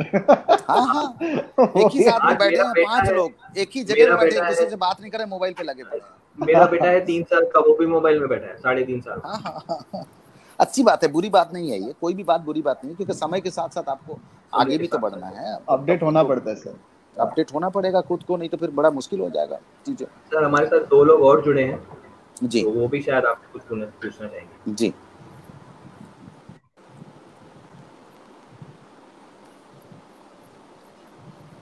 Honey Kalyani ji, okay sir पूछिए। जी आवाज नहीं आ रहा है, आवाज कम आ रही है। भी आ रही है? हाँ आ रही है। सर मेरा क्वेश्चन ये था कि if is it mandatory to learn acting, और फिर हम अपने अंदर के कैरेक्टर को निकाल के भी एक्टिंग कर सकते हैं? नहीं देखिए, थोड़ा बेसिक आपको जानना जरूरी है। एक्टिंग सीखना कुछ ऐसा नहीं, एक्टिंग तो इनबोर्न है। देखिए इंजीनियरिंग तो है नहीं, न कि ड्राइविंग है जिसको सीखना पड़ेगा। ये इनबोर्न होता है, कोई कभी सीख नहीं सकता। कभी बनने के लिए सीख के कभी नहीं बन सकता। कविता बहुत सारा पढ़ेगा तो शायद वो कविता लिखना शुरू कर दे, बहुत सारी कविताओं को पढ़े तो हो सकता है लिखना शुरू कर दे। एक्टिंग सीखना नहीं होता, एक्टिंग इनबोर्न होता है। बेसिक कुछ नॉलेज की जरूरत है आपको, और एक्टिंग के लिए आप अच्छी किताबें कुछ पढ़ लें। आप ऐसे देखिए, अभी के तारीख में मुझे ये सब मुझे ढकोसले लगते, पता नहीं क्यों, सच बोलूं तो कोर्स करना। आपके अंदर अगर एक्टिंग पोटेंशियलिटी है तो आप उसको प्रैक्टिस करें, मिरर के सामने खड़े रह के खुद के साथ बात करें। जितना ज्यादा आंख से आंख मिला के आप बात करेंगे वो सबसे बेस्ट टेक्निक है कि आंखों में आंखें डाल के बात करें आप। और बेशर्म हो जाए, क्योंकि एक्टर को बेशर्म होना पड़ेगा, सबसे बड़ा काम। क्योंकि आपके अंदर का जो शर्म है उसे हटाना होगा, और आपको हर वक्त सोचना पड़ेगा एक ही बात कि आप एक्टिंग नहीं कर रहे हैं। जिस दिन आप एक्टिंग करने लगेंगे उस दिन फिर आप एक्टर लगने लगेंगे, और वो एक्टर का कोई काम नहीं है अभी की तारीख में। आप जिस दिन एक्टिंग नहीं करेंगे कैमरा के सामने, उसी दिन आप अच्छे एक्टर बनेंगे। एक्टिंग नहीं करना ही एक्टिंग है, एक्टिंग करेंगे तो फिर एक्टिंग नहीं है। देखिए दुनिया का सबसे बड़ा फ्रॉड का काम आपने चुना है, अगर आप एक्टर हैं तो। दुनिया का सबसे बड़ा फ्रॉड का काम, इससे बड़ा कोई फ्रॉड है ही नहीं। एक्टिंग से बड़ा कोई फ्रॉड नहीं है, क्योंकि आप जब रोते हो सीन में, तब आपकी माँ मरी है सीन के अंदर, आप रो रहे हो लेकिन गर्लफ्रेंड को याद करके रो रहे हो। आपसे बड़ा कोई फ्रॉड ही नहीं। लेकिन कभी-कभी आप समझ रहे हैं, आप अपनी माँ को समझ के नहीं रोओगे। मैं आपको बोलता हूँ 80% एक्टर जो होते हैं, जो माँ के चिता में खड़े रह के रो रहे हैं कहानी में, वो अपनी माँ मरने पे बात ही नहीं है। माँ अगर उसकी जिंदा है, वो तो उसकी गर्लफ्रेंड कब उसको डीच की थी उसको सोच के रो रहा है। आप समझ रहे हैं? तो वो एक्टर जो है वो दुनिया का सबसे बड़ा फ्रॉड का काम है, जो विदाउट ग्लिसरीन रोना, जबरदस्ती किसी पे चिल्ला रहा है। कहानी में लिखा है चिल्लाना है, आप समझ रहे ओके। हो? तो ये जी फ्रॉड जी। वाला काम को बड़ा बारीकी के साथ करना पड़ेगा, तब जाकर पकड़े नहीं जाओगे। हर आदमी एक्टर है। बैगन वाले को पूछना खरीदारी कितनी की है, बोले 24 रुपए किलो साहब खरीदा है, 25 में बेच रहा हूँ। 1 रुपए किलो में प्रॉफिट कर रहा है वो। पूरे दिन में 30 किलो बैगन बेच के 30 रुपए घर लेके जाएगा। रात को चोरी करता है क्या वो? 30 बरोबर। रुपए में कैसे घर चलता है उसका? लेकिन वो आपसे झूठ बोलता, पकड़ भी नहीं पाते। वो 10 रुपए किलो खरीद के लाया, 25 रुपए किलो बेच रहा है। तो हर और सर आदमी एक्टर है, बस वो पकड़ा ना ओके। जाए। नेचुरल करो। Okay sir. Okay, thank you sir. Thank you sir for एक ज्वाइनिंग एक सर। थोड़ा एक क्वेश्चन और एक था सर। एज ऑफ हाँ नाउ सर मैं थोड़ा बहुत राइटिंग भी करता हूँ, तो मुझे अगर बॉलीवुड के लिए थोड़ा बहुत अगर डायलॉग राइटिंग वगैरह करना हो तो उसके लिए कैसे करूँ सर? अच्छा सुनो, अभी बहुत लोग तब से सुन रहे हैं ये। मेरा ऑब्जेक्शन पहले से ही था, लेकिन मैंने बोला नहीं। धीरज मेरा एकदम छोटा भाई जैसा है, जिसने शो को डिजाइन किया, और आप सबके साथ मेरी मुलाकात हुई। ये बॉलीवुड वर्ड से मुझे बड़ा तकलीफ है, सच तो ये। क्योंकि ये वर्ड मुझे बिल्कुल नहीं जमता, क्योंकि हॉलीवुड तो एक ऐसा जगह बना दिया गया, एक स्केप, एक लैंडस्केप था, एक टेबल टॉप सा, एक जंगल के बीच में एक जगह था पहाड़ी के ऊपर, जहां पर लोगों को तकलीफ होता था। मार्केट के ऊपर ये लोग शूट करते थे, कभी भी शूटिंग चलती थी, बम मार दिए, गाड़ी जला दिए, गोली चला दिए। कुछ अंकल बुढ़े टाइप के लोग सबसे तो मेयर को जाके कंप्लेंट वम्प्लेंट की कि रोज ये लोग शूटिंग करते बड़ा परेशान करते हैं। तो गवर्नमेंट की तरफ से उनको एक जगह दिया गया, भाई इस जगह पे जाके आप लोग अपनी दुनिया बनाओ, और यहीं पर बम जो फोड़ना है फोड़ो, लोगों को तकलीफ ओके। मत दो। पब्लिक प्लेस में रात को शूटिंग कर देते हो, आग लगा देते हो, कुछ भी करते हो। तो वो लोग वहां जी। पर चले गए, और वहां पर एक बॉलीवुड करके एक इंडस्ट्री बना। हमारा यहाँ पर इंडस्ट्री तो है ही नहीं। इंडस्ट्री उसी को कहते हैं, यहाँ पर कोलेटरल पे काम होता है। यहाँ पर अगर आप बैंक को जाके पैसे के लिए मांगोगे कि भाई मुझे फिल्म बनानी है, आप पैसा दो, तो बैंक आपको पैसा नहीं देगा। आपको आपके पास जमीन है, लाके रख दो, उसमें पैसा लेके जाओ और बना लो फिल्म। तो पहली बात तो इंडस्ट्री जी है ही नहीं। इंडस्ट्री उसी को कहते हैं जहाँ पर कोई चीज पर्टिकुलरली बनता है और वहां से निकलता है। जी प्लास्टिक इंडस्ट्री हो, लोहे की इंडस्ट्री हो, कपड़े का इंडस्ट्री हो, कोई भी, जहां पर एक चीज जी। जी प्रोडक्ट बनेगा और निकलेगा बाहर। फिल्म इंडस्ट्री करके कोई ऐसा शब्द है ही नहीं। सबसे पहली बात, इंडस्ट्री करके इंडिया में है ही नहीं। क्योंकि इंडस्ट्रीज को माना कैसे जाएगा? जहां पर कुछ पर्टिकुलर जगह होगा जहां से कोई चीज निकलता होगा। तो यहाँ से तो कोई निकलने वाला जगह नहीं। कहीं संक्रमण से निकलता है, तो कहीं गोरेगांव फिल्म सिटी से निकलता है, तो मालूम पड़ा कहीं पर तारदेव में बैठ के कोई निकाल रहा है। तो ये इंडस्ट्री है नहीं, सबसे पहली बात। और नकल करने की जो बीमारी है, हमको उस बीमारी से बाहर आना बहुत जरूरी था, लेकिन पता नहीं हम आ नहीं पाए। हम उस बीमारी में फिर से घुस गए, बॉलीवुड नाम अपना लगा दिए जबरदस्ती। इंडियन सिनेमा था ये, इसमें अलग अलग रीजन थे, मतलब Bhojpuri industry, Bengali industry, Marathi industry, कितने सारे, मतलब कितने सारे स्टेट से फिल्में बनती थी। गढ़वाली लोग भी फिल्म बनाते थे, छोटी छोटी फिल्म, गढ़वाली फिल्म। लेकिन हमने अपना नाम को पकड़ के सीधा उठा के दे दिए बॉलीवुड। बॉली कहाँ से आया? वुड क्या है? बॉली क्या है? बॉली क्या है? कोई लड़की का नाम लग रहा है बॉली। क्या है डॉली बॉली क्या है? मतलब ये बड़ा अजीब सा है। खैर, बॉलीवुड मुझे बिल्कुल समझ में नहीं आता। तो हिंदी सिनेमा मैं कहना चाहूंगा, है ना, इंडियन सिनेमा बोल दो तो इंडियन सबसे सिनेमा अच्छी बात है। इंडियन सिनेमा, तो इंडियन सिनेमा में क्या बोल रहे थे आप? बोलो तुम। इंडियन सिनेमा में राइटिंग, इनको राइटिंग करना है सर, डायलॉग राइटिंग करना है, तो किस सर तरीके से डायलॉग राइटिंग करना है एंटर हो तो सकते हैं? तो पहले खुद डायलॉग राइटिंग करो अच्छे से। अभी अभी तो शुरुआत किए हो, इतना टेंशन मत लो। अभी यस। पहला डायलॉग राइटिंग कैसे करोगे? तुम्हें कोई एक अच्छे डायलॉग राइटर को असिस्ट करना होगा सबसे पहला। क्योंकि तुम पे भरोसा कैसे करेगा? एकदम ये लॉयर वाला काम के जैसा काम है। एलएलबी करके आने के बाद में प्रैक्टिस में ओके। आपको रहना है, और एक दिन ऐसा आएगा जब वो लॉयर समझेगा कि तुम कैसे हैंडल कर सकते हो। तो मेरी आज तबीयत खराब ओके। है, जाओ तुम आर्गूमेंट कर लो। तो हो सकता है तुम्हें एक सीन दे दें और बोले इसका डायलॉग लिख के दिखा। एक दिन ऐसा आएगा जब तुम उन लोगों को पहचानने लगोगे, जानने लगोगे कि जो उनके पास जो डायरेक्टर आते हैं, बैठते हैं, वो लोग हो सकते हैं तुमको बोले एक शॉर्ट फिल्म का मेरा डायलॉग लिख दे, तो बड़ा अच्छा लिखता है, मैंने से लिखा लूं क्या? उसी सीनियर को ही पूछेंगे, वो बोलेंगे हाँ हाँ लिखा दो, मेरा अच्छा असिस्टेंट है, लिख देगा। फिर एक दिन आ जाएगा ऐसा भी दिन जब तुम पूरी फिल्म का डायलॉग लिखोगे। ठीक थैंक है, यू सर। चलो, nice talking sir, thank you, thanks a lot. Thank you for coming here, thank you sir जी। बहुत सारी बातें तो हो गई, लेकिन आपके अपकमिंग प्रोजेक्ट के लिए मैंने नहीं पूछा है अभी तक। तो आप अपने अपकमिंग प्रोजेक्ट के लिए कुछ बता दीजिए सर।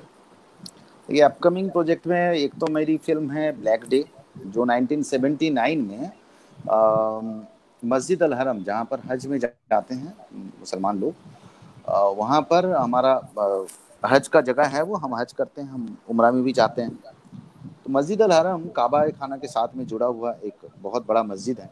उस जगह पे जुहेमान नाम का एक आदमी, उसने अटैक किया था 1979 में, और ये अटैक में कई लोग, कई कैजुअलिटीज थे।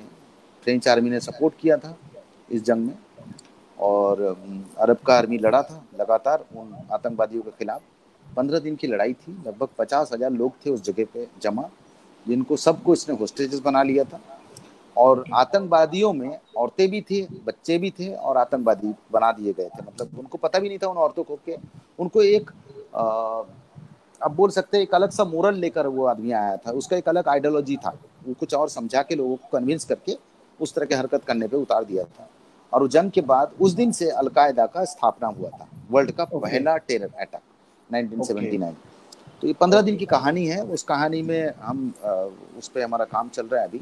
तो वो एक करूँगा मैं, जिसको थोड़ा टाइम लगेगा, लगभग 1.5-2 साल तो जाएगा उसको शूटिंग शुरू करने में उसके। अभी फिर ये पेंडेमिक तो एक महीना आगे जा रहा है, तो हम बैकलॉग पे चले जा रहे हैं बहुत बुरी तरीके से। अच्छा, इसके अलावा एक फिल्म मेरी और है जिसका नाम है काली, जो वुमेन ओरिएंटेड है।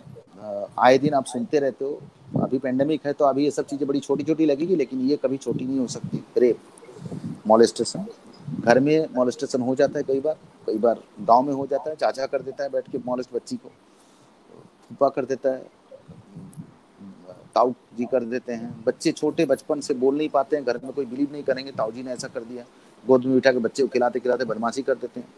तो मॉलेस्टेशन के अगेंस्ट में है, रेप के अगेंस्ट में है, और उन विक्टिम्स के लिए है जो बहुत तकलीफ में है, जो आज एक तरह के ट्रॉमा में भी जी रहे हैं। ऐसे बहुत सारे बच्चे हैं जो ट्रॉमा में जीते हैं, जो कभी बोल नहीं पाए आज तक किसी को, उनके लिए वो फिल्म है, उनके लिए समर्पित अभी से है।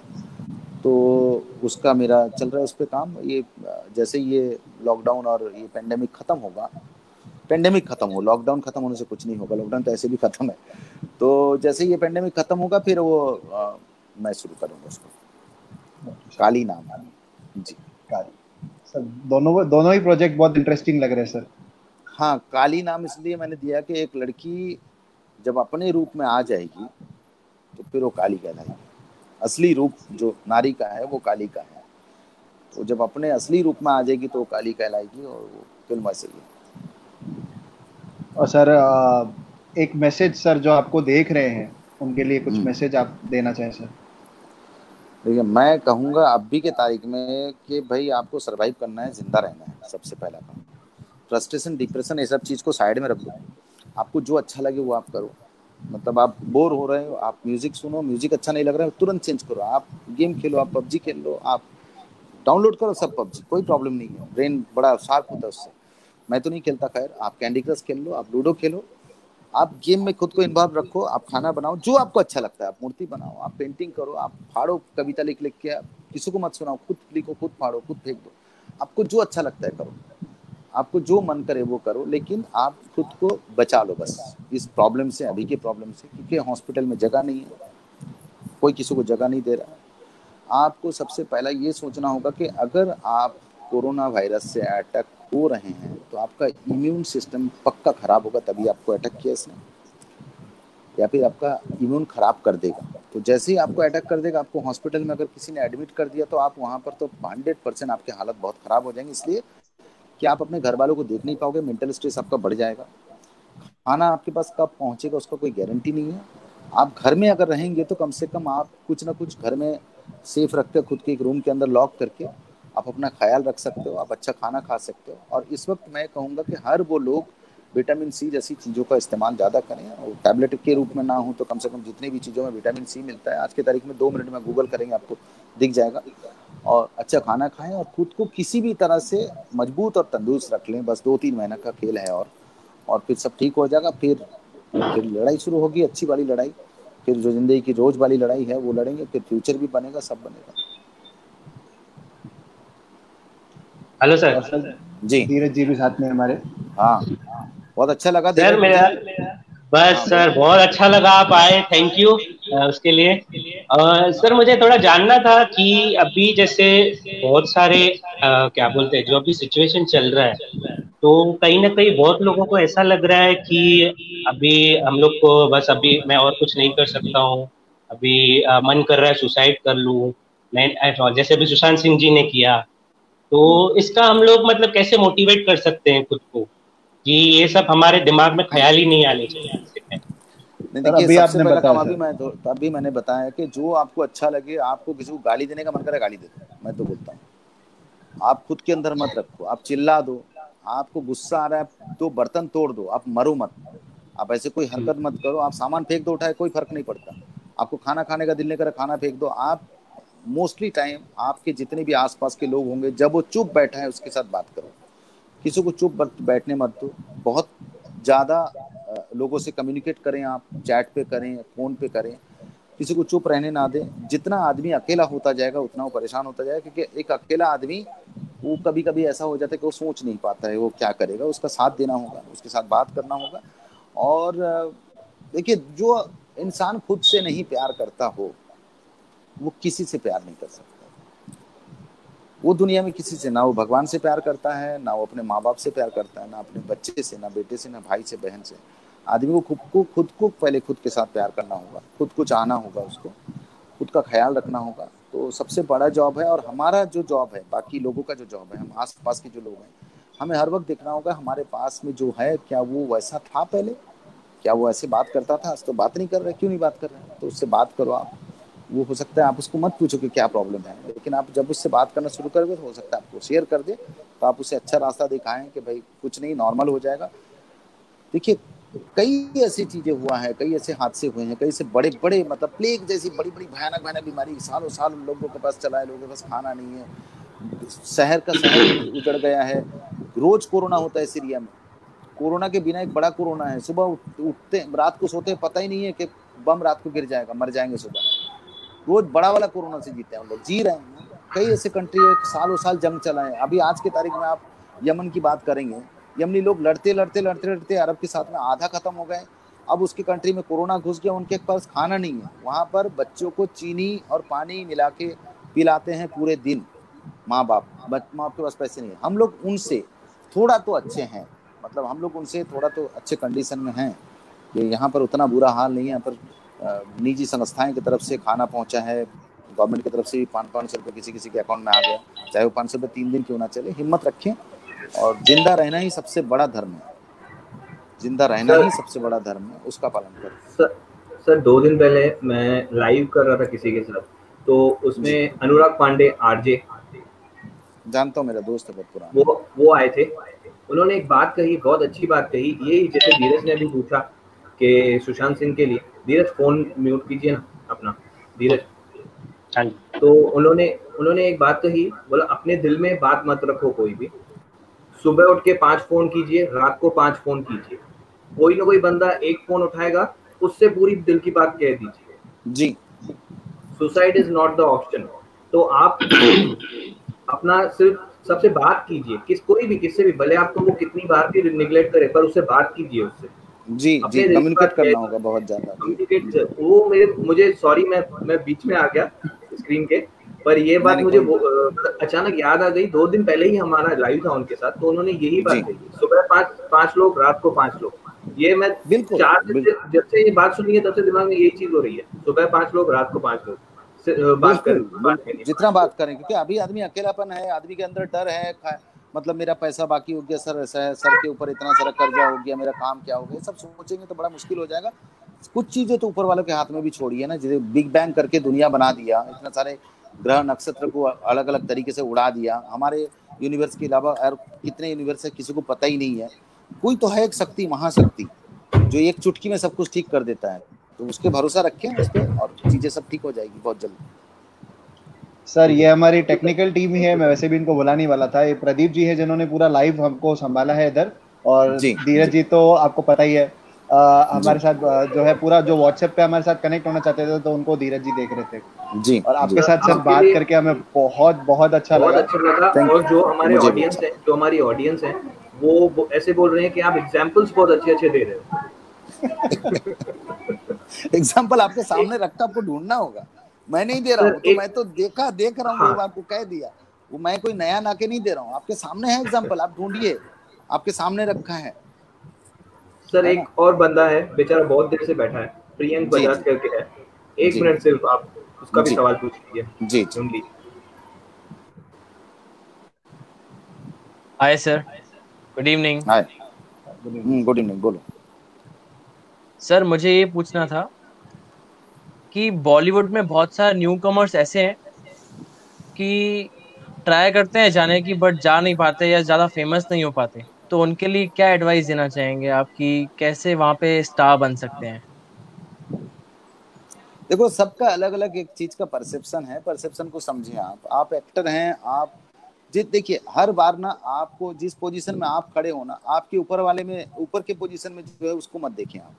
हर वक्त आप अपने छोटे जो लेवल पे आपके नीचे जो है, जब आप रहेंगे एसआरए की बिल्डिंग में, तो आप सोचे सिर्फ कि झोपड़पट्टी में जो रहते हैं उनको क्या तकलीफ है। आप जब झोपड़पट्टी में आ जाएंगे तब आप सोचे कि रोड पे जो ब्रिज के नीचे रह रहे हैं वो लोग कैसे हैं। देखिए, सब आदमी नाम कमाएगा, करोड़ों सितारे हैं ना आसमान में, आज तक किसी ने गिन भी नहीं पाया। आपने सिर्फ ध्रुव तारा को ही दिखता है आपको, जबकि करीब है, आप बहुत दूर हैं चीजों से। आप समझ रहे हैं? आप इंडस्ट्री के असली फेटर्निटी के पास पहुंचे, पहला वहां पर आपके पास काम पहुंच जाएगा।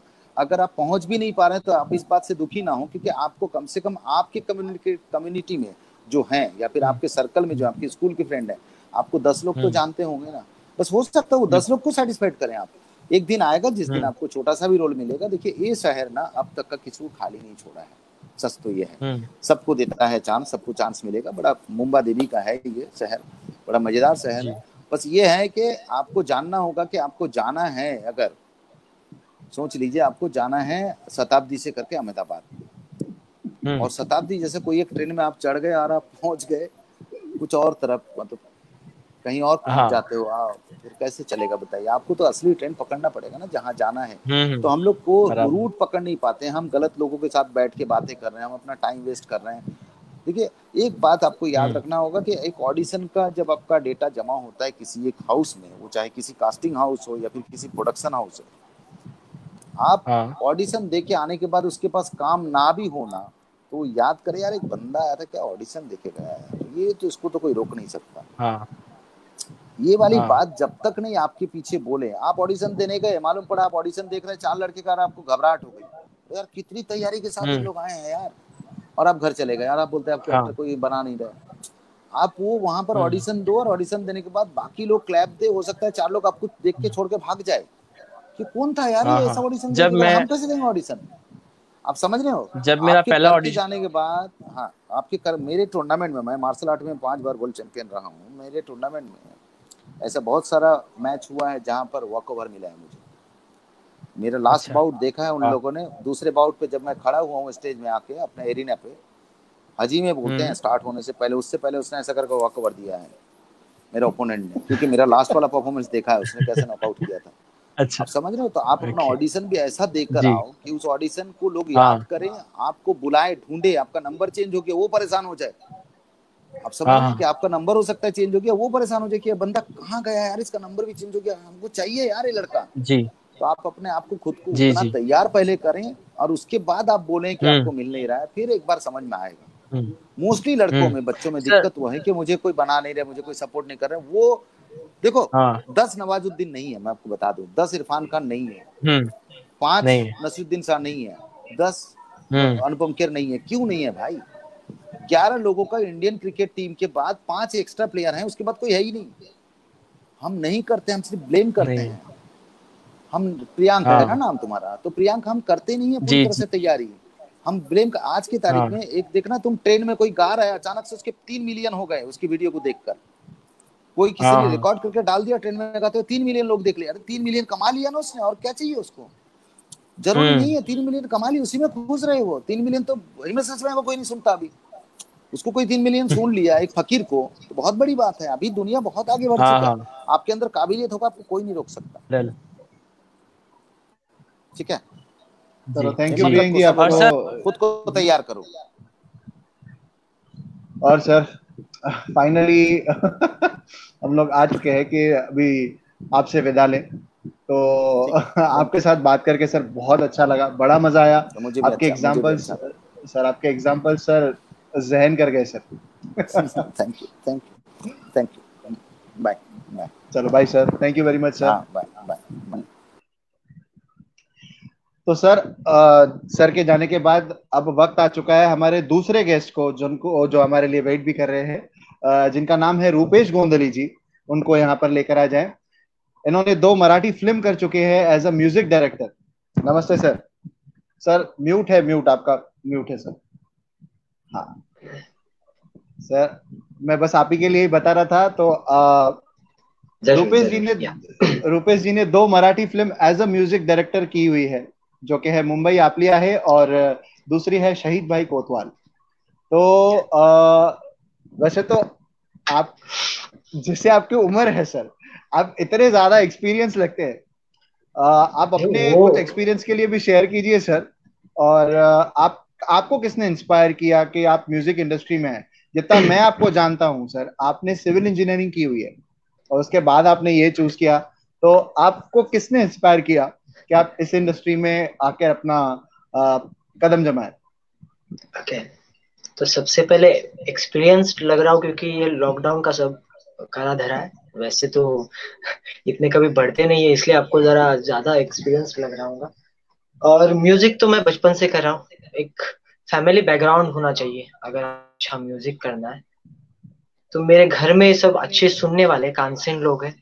मेरे मॉम डैड, मेरी सिस्टर और मेरा जो मुरबाड़ परिसर है, सब म्यूजिक को, अच्छे म्यूजिक को फॉलो करता है। तो उनकी वजह से मुझे सीखने का मौका मिला, बचपन से म्यूजिक को फॉलो कर रहा हूँ। तो एक स्टेज ऐसा आता है कि म्यूजिक या करियर, तो म्यूजिक को अगर करियर बनाया जाए तो नाम भी अच्छा हो सकता है, आपको सुकून भी मिलेगा, काम भी मिलेगा। तो कोशिश की चलो म्यूजिक में कुछ करियर किया जाए। और किसी के पास काम नहीं होगा मुझे, इसलिए मैं बोला चलो खुद को जब लगेगा तब काम करो, नहीं तो जाके सो जाओ। ये सुकून वाला काम है। तो मैं कोशिश कर रहा हूँ हमेशा कि कुछ अच्छा हो जाए मुझसे। जरूर। सर, आपको कभी ऐसा लगा है कि जब आप कोई फिल्म कर रहे हैं तो प्रोड्यूसर ने या फिर किसी एक्टर ने आपको ऐसा कहा हो कि नहीं, मुझे जो मैं बोल रहा हूँ वही सिंगर आप लीजिए? कभी ऐसा हुआ है सर? बहुत। क्योंकि नेपोटिज्म आजकल ट्रेंडिंग टॉपिक चल रहा है सर। सर ये पहले से है, अभी का नहीं है। नेपोटिज्म नहीं कहूंगा मैं उसको। ये देखिए ना, हर फैकल्टी में जाइए तो हर कोई अपने लोगों को रेफर करना सबसे पहले पसंद करता है, वो भले उनको आए या नहीं आए। अगर मैं या और कोई हो, कंपनीज लीजिए, फैक्ट्रीज लीजिए, अरे मेरा बंदा है उसको चिपका दो। तो ये पहले से चला आ रहा है, तो ये कभी खत्म नहीं होगा। बस इसको अभी हाईलाइट किया गया है, ये तो बहुत बहुत पहले की बात है। बट हाँ, होता है, हर बार होता है मेरे साथ। कुछ अच्छे लोग भी आते हैं, अरे चलो दादा आपको जो चाहिए वो करो, लेकिन मैं कभी किसी का मानता नहीं। अगर मुझे बोला गया वो इसके साथ आपको करना है, लेकिन मैं मेरे दिल की ही मानता हूँ, क्योंकि इतना मेहनत करके अगर आप आए हो, आप इतने रात रात भर बैठ के, आपके पीछे 30-30 लोगों की मेहनत होती है एक ट्रैक के पीछे, इतने सारे लोग। एक साउंड इंजीनियर से लेके साउंड प्रोग्रामर, रिदमिस्ट होता है, मेलोडिस्ट होता है, कोरस होता है, सिंगर होता है। तो उनकी इंसल्ट क्यों की जाए?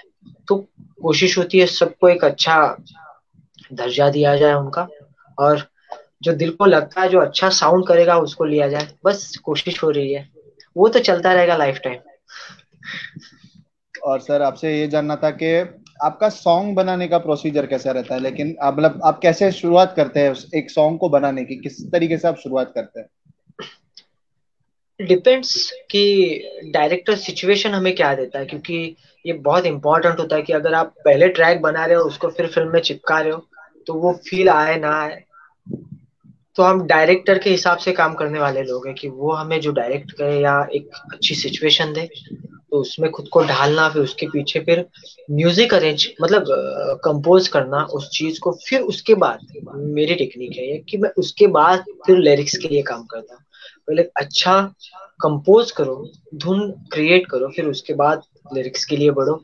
तो उस हिसाब से आप लिरिक्स से चुन सकते हो, अरे बाबा मुझे ये यहाँ हेवी वर्ड चाहिए या फिर मुझे ऐसे चाहिए। तो उस हिसाब से मैं काम करता हूँ हमेशा कि एक अच्छा रफ लिरिक्स मिल रहा है मुझे, तो उसके ऊपर कुछ चिपकाना मुझे जरूर पसंद नहीं आता है। तो अगर कंपोज अच्छा हो रहा है तो डेफिनेटली लिरिक्स भी उस हिसाब से निकलते हैं।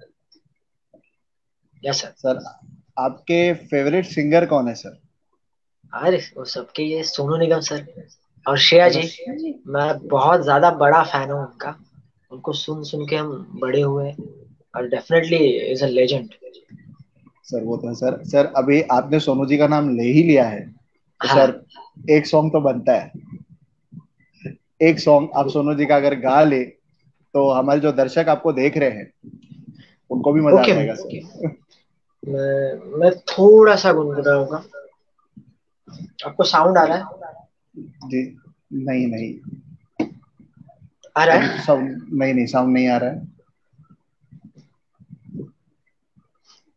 प्रदीप जी, रुपेश जी को सिर्फ स्क्रीन पे रखिए सर। हेलो, साउंड आ रहा है मेरा? आपका आवाज आ रहा है सर। हाँ, इट्स ओके।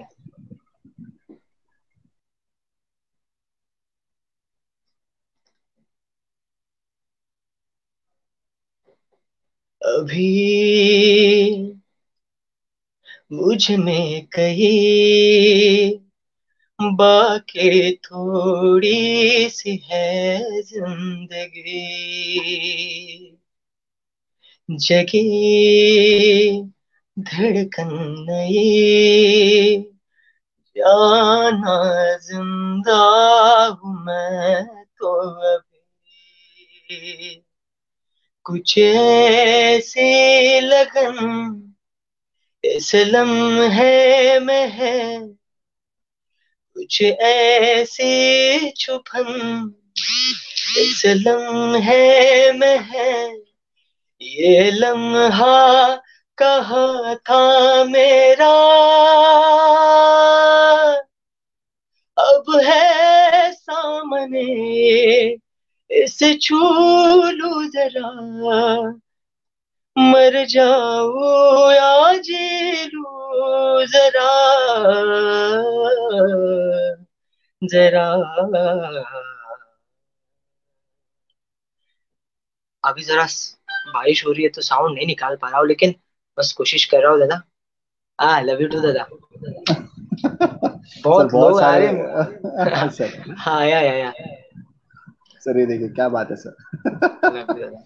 उनके लिए एक सॉन्ग कंपोज किया था मैंने, एक मराठी फिल्म जो मेरी फर्स्ट फिल्म थी, मुंबई आपली है। तो अनफॉर्चुनेटली वो नहीं गा पाए, वो कुछ आउट ऑफ थे। तो मैं उसके एक लाइन जरूर आपके लिए मैं सर गाना श्योर चाहूंगा मराठी श्योर में। सर, बस श्योर फील सर। कीजिएगा इस चीज को। जी सर। ये मोंटू भाई ने अरेंज किया, मेरे दिल के करीब है वो इंसान, और इतना बढ़िया अरेंजर है। पूरी मेरी सोल ऑक्टेव टीम, बहुत सारी मेहनत की इन सभी लोगों ने इस फिल्म को, इस सॉन्ग को एक अच्छा म्यूजिक प्रोवाइड करने के लिए। तो मैं थोड़ा सा गुनगुनाऊंगा इसको। जी सर, जी सर।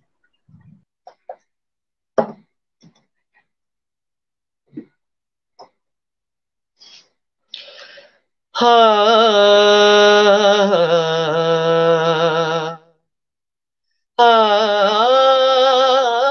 ना,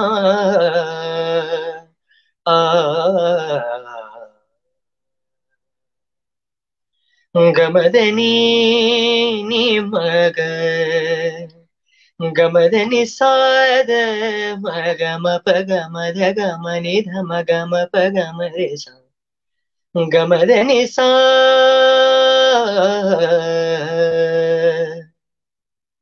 विठ्ठला विठ्ठला विठ्ठला विठ्ठला, पांडुरंगा विठ्ठला, माय बापा विठ्ठला, देवाईच काळीच तूच, बापाचा आधार तू, तूच बहिणीची वेडी माया, सखा बंधू मित्र तू, दाटला अंधार सारा, दाटला न मेघ हा, सापडे ना वाट मजला, एकला मी एकला, सापडे ना वाट मजला, एकला मी एकला, कर कृपा तू, दे क्षमा तू, धाव माझ्या साथीला, विठ्ठला विठ्ठला विठ्ठला विठ्ठला, पांडुरंगा विठ्ठला माय बापा Vitthala.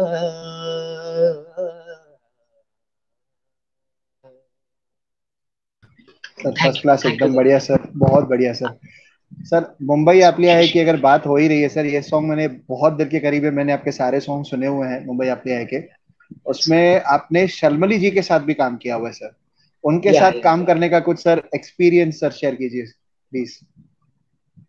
Awesome, she is very down to earth. मैंने आज तक जितने बड़े बड़े आर्टिस्ट लोगों से मिला, उनमें से सबसे मतलब सबसे क्यूटेस्ट पर्सन जो जो इतना डाउन टू अर्थ है कि वो डायरेक्टर के जैसे हम लोग डायरेक्टर के रूल फॉलो करते हैं कि अरे डायरेक्टर को जो चीज चाहिए सेम उनका वैसा है. तो वो हर बार गाते वक्त पूछती थी कि ठीक है या और कुछ इम्प्रोवाइज करो. तो बहुत अच्छा लगता था कि अरे आप न्यू कमर हो, आपकी फर्स्ट फिल्म है और इतना बड़ा इंसान, इतनी बड़ी आर्टिस्ट आपको कह रही कि ठीक है या और कुछ बदला जाए. तो वो अलग फीलिंग थी उस टाइम की. बहुत वेरी पर्सन. तो गॉड मे ब्लेस हर एवरी एवरी टाइम. वो फेवरेट ही रहेगी हमारी. yes, और सर स्वप्निल जी के लिए भी सर कुछ बताइए सर. स्वप्निल जी ने भी वो हमारे मराठी मराठी इंडस्ट्री के का सोनू नाम है. निगम है. तो वो वो तो तभी मराठी ना के सोनू निगम है सर जी. उनका नाम मैं नहीं लूं तो सर हो ही नहीं सकता सर, ये शो कंप्लीट ही नहीं हो सकता. इसके लिए मैं पूछ रहा था आपसे. वो फर्स्ट एक्सपीरियंस उनके साथ कि ट्रैफिक की वजह से हम लोग लेट हुए, बहुत सारी ट्रैफिक लगी. और उसके बाद अनफॉर्चुनेटली कैलाश पात्रा जी, उनकी टीम आई. वॉयलिन सेशन और वोकल सेशन हमारा एक ही साथ था एम स्क्वायर में शायद. तो कंफ्यूजन ऐसी हुई कि पहले किसको लिया जाए. ये भी बहुत बड़ा नाम है इंडस्ट्री का, वो भी बहुत बड़ा नाम है इंडस्ट्री का. तो हम लोग पीस जाते हैं इस चीज में कि अरे किसको. तो उस टाइम सर जी ने इतना हैंडल किया वो चीज. उन्होंने 2-2.5 घंटे वो सेशन अटेंड किया वॉयलिन का. वो वहां बैठे रही. उनमें थोड़ा सा भी ईगो नहीं दिखा दिया. मतलब कि मुझे बुरा लग रहा था कि इतने बड़े इंसान को मैं वहां बैठा रहा और मैं दूसरा सेशन कर रहा हूँ, लेकिन वो भी लेजेंड थे मेरे लिए. तो लेकिन उन्होंने समझ के लिया और फिर वॉयलिन सेशन हुआ. फितुरमन सॉन्ग की बात कर रहा हूँ मैं. तो उनका वॉयलिन सेशन हुआ. उसके बाद फिर सर जी ने गाया और इतना प्यारा गाया. जो सॉन्ग आप सब पसंद कर रहे हो, स्पेशली मेरे दिल के बहुत करीब है वो, क्योंकि मेरी फर्स्ट कंपोजिशन थी किसी फिल्म के लिए लव ट्रैक की. तो उसको मैंने ही लिखा था. मैंने कहा कि मैं पहले कंपोज करता हूँ, उसके बाद फिर मैं लिखता हूँ. अगर मुझसे नहीं लिखा जाता तो फिर मैं लिरिसिस्ट को हायर करता हूँ. तो इस टाइप का मेरा कैलकुलेशन होता है हमेशा. तो इस सॉन्ग में मैं जरूर एक नाम लूंगा, मनीषा दीदी राम, जो जिसमें फीमेल जो वोकल आपने सुना है वो उनका है. और इतना बेहतरीन उन्होंने गाया कि हर किसी के साउंड में वो बजता है. इवन राजस्थान से लेकर मुझे मैसेजेस कॉल आते हैं कि अरे दादा हमको कुछ समझ में नहीं आ रहा है, लेकिन साउंड इतना प्यारा है कि हम सुन रहे हैं इसको. तो मजा आता है कि अरे आपको लोग अप्रिशिएट करते हैं आपकी चीजों के लिए. या सर ऐसे बहुत सारे लोग हैं जो थोड़ी बहुत गायकी सीख के और ऐसा सोचते हैं कि हमें आगे आकर हाँ. एक अच्छी फिल्म में काम करना चाहिए सर. अब उनको कुछ मैसेज देना चाहेंगे सर, क्योंकि देखिए आपने बहुत बड़े दिग्गजों के साथ काम किया हुआ है. तो इससे बेहतर और कोई इंसान मेरे को लग नहीं रहा है जिनसे मैं ये क्वेश्चन पूछ सकता हूँ, क्योंकि मैंने नहीं बहुत सारे लोगों के साथ में सर रूबरू हुआ हूँ, जो अभी हाल ही में जिन्होंने गायकी सीखी होती है और मतलब वो उनको इंडस्ट्री में गाना होता है. तो अब उनके लिए कुछ सर मैसेज दीजिए. क्या पॉसिबल है सर ऐसा गाना मिल सकना कि एक फिल्म के लिए गा सके वो? मैंने सर जी को अभी सुना थोड़ी देर पहले. जो जो चीजें शॉर्टकट में होती है ना सर जी, वो ज्यादा देर तक टिकती नहीं है. आपका रियाज, आपकी मेहनत और आपकी उस चीज प्रति शिद्दत, 10-15 साल उसमें जाओ, उसको इतना पॉलिश करो सर जी.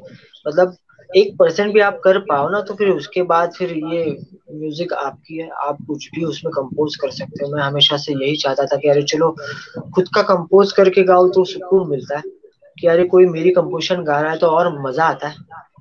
कॉपी करना मैं पसंद नहीं करता। सबको यही कहूंगा, रियाज करो। बहुत सारे 6 महीने में, 1 साल में मेरे क्लासेस में भी बहुत सारे लोग आते, दादा 6 महीने बाद ऑडिशन है, कुछ तैयार कर दो। नहीं, मैं खुद नहीं हो पाऊंगा तो मैं आपको क्या करूंगा। मुझे खुद 10-12 साल लगे हैं, तो अभी तो कुछ भी नहीं हूँ, मैं गा भी नहीं पाता हूँ ठीक ठाक। तो सोचिए, बहुत बड़ा समंदर है ये। बस कोशिश करनी है, मेहनत करनी है, रियाज करो और राज करो, बस यही फंडा है म्यूजिक का, और कुछ नहीं है इसके अलावा। या सर मेरी खुशकिस्मती है सर, आज मैं लाइव आया हूँ सर, मुझे बहुत कुछ सीखने को मिल रहा है। आज अमजद जी ने इतने सारे एग्जांपल्स दिए, और आज आपके जुबान से भी ये सुन के कि रियाज करो तो राज करो, मैं नहीं, ये सही लाइन बात एक्चुअली सर सीरियसली ये भी जहन कर जाएगी सर, सीरियसली। नहीं, नहीं सर। सर और आपसे एक पूछना था सर, आपके अपकमिंग प्रोजेक्ट्स जो आ रहे हैं सर, उनके लिए सर कुछ बताइए सर। जरूर, मैं भी वेट कर रहा हूँ, और इतना थर्डली वेट कर रहा हूँ कि अरे कब कोरोना का ये सब क्लाइमेट ठंडा होता है और हम लोग काम पे जाते हैं। इवन बहुत सारा, सबसे ज्यादा जिसको नुकसान हुआ है इस क्वारंटाइन या इस लॉकडाउन में, वो है आर्टिस्ट। मेन सीजन चली गई सबकी, जो शादियों की होती है, जो फ्रीलांस काम करता है। तो ये बहुत डिफिकल्टी वाला टाइम होता है। कोई कॉपरेशन नहीं है, या फिर कोई इंडस्ट्री नहीं है जो स्टेबल हो, कि वहाँ सब कोलैबोरेट होके उनको कुछ मिले सरकार से। तो ये बहुत बुरी चीज है। आर्टिस्ट लोग टोटली उनका सब मेस्टअप हो चुका है। बस ये स्टार्ट हो और हम सब फिर से काम करना शुरू कर दे, और जो है वो स्टार्ट हो जाए, घर की रोजी रोटी चली, बस यही कोशिश कर रहा हूँ। कि हाँ, एक चीज और है कि चलो, इस चीज की वजह से एक अच्छी चीज हुई है कि रियाज करने को सबको मौका मिला। 3-4 महीने सब घर में है, तो जो तो FB लाइव आ रहा है, इंस्टा लाइव आ रहा है, और कई लाइव आ रहा है, बहुत सारा रियाज कर रहा है। उसके चक्कर में रियाज करना जरूर पड़ता है कि अरे मैं लाइव जा रहा हूँ तो कुछ गुनगुनाओ या प्रैक्टिस करूँ। तो मुझे भी प्रैक्टिस करने का बहुत सारा मौका मिला। अभी जब ये स्टार्ट हो जाए तो फिर मैं मेरी टीम के साथ काम पे लग जाऊंगा। 3 फिल्म साइन की है मैंने, तो अरे वाह। जरूर। और अच्छी अच्छी फिल्म्स है, वो अच्छे कंटेंट है। एक फ्रीडम फाइटर फिल्म है, जो इंडिया के सबसे पहले फ्रीडम फाइटर थे। तो नाम नहीं रिवील करूंगा मैं, वो जरूर आपको नेक्स्ट ईयर से काम स्टार्ट हो जाएगा। थोड़ी सी डिले होगी वो फिल्म। और 2 मराठी फिल्म्स है जो मेरा हक है, जो मैं करना पसंद करता हूँ हमेशा। ये हिंदी फिल्म है, तो जो मराठी फिल्म है वो तो काम लॉकडाउन के बाद स्टार्ट हो जाएगा। एक का तो कर भी लिया है हम लोगों ने, लॉकडाउन के अंदर ही थोड़ा सा जो अरेंज कर पाते हैं वो। तो जरूर मजा आएगा आप सबको वो प्रोजेक्ट सुनने के लिए और एंजॉय करने के लिए। सर हाल ही में गुरु पूर्णिमा होके गया सर, आप अपने गुरुओं के लिए भी सर अगर कुछ ऐसी बातें जो हमारे दर्शक जानना चाहेंगे, कि आपको ऐसी कुछ चीजें जो उन्होंने बताई हो जो आपके लिए वरदान साबित हुई हो, तो वो हमारे दर्शक भी सुनना चाहते हैं सर। सर जी, ये सब उनका ही है, मैं तो बस बैठा हूँ यहाँ पर। मेरी औकात नहीं है कि मैं आपको कुछ बताऊं उनके प्रति, और वो कभी निकल भी नहीं सकता। जो उन्होंने दिया है उसका 1% है रुपेश। तो सोचिए, ऐसे हजारों रुपए उन्होंने इस पूरी दुनिया में घूम रहे होंगे, और मैं कोशिश कर रहा हूँ कि जो मुझे 1% मिला है वो मेरी नेक्स्ट जनरेशन को जाए। मेरी क्लासेस में मैं यही कोशिश करता हूँ कि संगीत एक संस्कार होता है, जो अदब होती है, जो पॉजिटिविटी होती है, आपसे दूसरे में चले जाए। हमेशा हैप्पी रहो, म्यूजिक को एंजॉय करो। मैं उनसे यही सिखाऊं, मैं गाना सिखाऊं उनसे। बस राग सीखने की कोशिश की है। गाने बनाना तो मैं खुद जानूंगा, क्योंकि अगर मुझे वो बेसिक आ रहा है। शास्त्रीय संगीत एक ऐसी इंपॉर्टेंट चीज है आपकी लाइफ में कि आप अगर वो करते हो तो पूरी दुनिया की कोई भी चीज आप। मैंने एटम सॉन्ग बनाया है सर जी फिल्म्स में। मैं क्लासिकल सिंगर हूँ। मैंने एटम सॉन्ग बनाया, मैंने बाहर का सॉन्ग बनाया, मैंने रैप बनाया। मैंने आपको शायद अभी फिल्म रुकी है इसलिए आपको पता नहीं है। मैंने लव सॉन्ग्स बनाया है, मैंने क्लासिकल सॉन्ग्स बनाया है। तो यही होता है। आप आपको क्लासिकल का बेस अगर पता है तो आप दुनिया की कोई भी चीज कर पाओगे। क्या सर?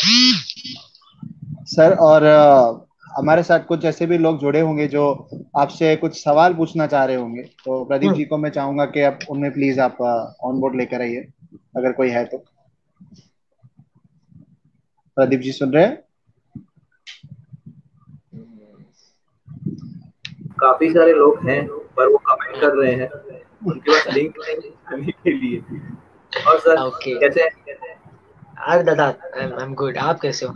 लॉकडाउन में सब यस, स्टे यही कर सेफ रहे हैं and lockdown stay at home. Lockdown में यही कर रहे हैं। नहीं, अच्छा लगा आपको देखकर, बहुत अच्छा लगा, क्योंकि ये 3-4 महीने बाद आपको देख रहा हूँ मैं, आप सबको। तो जैसे खत्म होता है जरूर आके मिलता है ऑफिस में। पक्का सर, कभी भी आइए। या तो कनेक्ट तो तुषार कोई भी नहीं है, आप कंटिन्यू कर सकते हैं। या ओके रुपेश जी, अपने अपकमिंग फिल्म के बारे में जरा और बताइए ना सर। एक फिल्म है जो हमारे यहाँ रूरल एरियाज के बंदों ने बनाई है, और मेरे लिए स्पेशल फिल्म है, क्योंकि अ, सब गरीबी से बाहर आए। एक रिक्शा चला रहा है, तो एक की वड़ा पाव की गाड़ी है, तो एक उसकी कैंटीन है। तो ऐसे लोग मिलकर फिल्म बना रहे हैं, तो ये मेरे लिए बहुत प्राउड वाली फीलिंग है कि ये ट्रू आर्टिस्ट होता है, कि जो स्ट्रगल कर रहे हैं और वो इतना मेहनत करे उस चीज पर। तो ये मेरी भी जवाबदारी होती है कि चलो हेल्प की जाए। हेल्प नहीं तो इसमें कुछ 1% भी मैं शिरकत कर पाऊँ, तो ये मेरे लिए प्राउड फीलिंग होगी। तो मैं ये फिल्म कर रहा हूँ, तो ये जरूर जल्दी आएगी। इसमें बहुत प्यारे प्यारे सॉन्ग्स हैं, और एक फिल्म है जिसमें बहुत 8 सॉन्ग है एक फिल्म में, और ये 2 लैंग्वेज में आ रही है। तो ये डिफिकल्ट है हम लोगों के लिए कि एक कंपोजिशन को लेके मराठी में भी वैसे ही प्रोनाउंसिएशन निकालना एक आर्टिस्ट से। तो वो, क्योंकि आप देख रहे हो कॉलीवुड फिल्म या साउथ की फिल्म में बहुत इशू होता है, हिंदी में जब ऑडियो डब होता है तो बहुत गंदा फील करता है। तो वो मेंटेन रखने के लिए हम बहुत कोशिश करें। तो जैसे ये स्टार्ट होगा तो इस काम पे बैठ जाएंगे। रिवील नहीं करूंगा क्या कर रहा हूँ, क्योंकि है थोड़ा सा नहीं सर, चलेगा सर। अभी जो अपना करियर सिंगिंग के लिए बनाना चाहते हैं, आप उनको कुछ एडवाइस सर दे सकते हैं सर? वही मैंने कहा सर, रियाज करो, राज करो, और शॉर्टकट में नहीं जाओ, क्योंकि शॉर्टकट में दादा कुछ नहीं मिलता है। मुझे नहीं मिला। मैं मुरबाड से, मुझे रिकॉर्ड सेशन के लिए 100 किलोमीटर पड़ता है मुंबई, तो मैं यहाँ से ट्रैवल करता था। मेरी पूरी टीम, मोन्टू भाई से लेकर जितने लोग मेरे कनेक्ट है शायद, और इन लोगों की वजह से मैं ज्यादा सीखा हूँ ये चीज। ये तो मैं कहूँगा मैं क्लासिकली नॉलेज रखता हूँ, लेकिन उसको अगर किसी ने बाहर निकाला है तो ये मोन्टू भाई है, जिनको मैं मतलब इट्स अ टाइप ऑफ कि मैं एक्सप्लेन नहीं कर पाऊंगा। ये गुरु जैसे है मेरे लिए, ये भाई तो है मेरे लिए, और मैं सामने नहीं एक्सप्लेन करता कभी। तो अभी तो शायद यही नहीं, यहाँ नहीं होंगे, इसलिए मैं कह रहा हूँ कि उनसे बहुत सीखने का मौका मिलता है, और बहुत डाउन टू अर्थ पर्सन है। तो ये जो अभी म्यूजिक क्रिएट कर रहा हूँ, और मैं खुद से भी थोड़ा बहुत कुछ कर लेता हूँ, तो वो उनकी बदौलत है।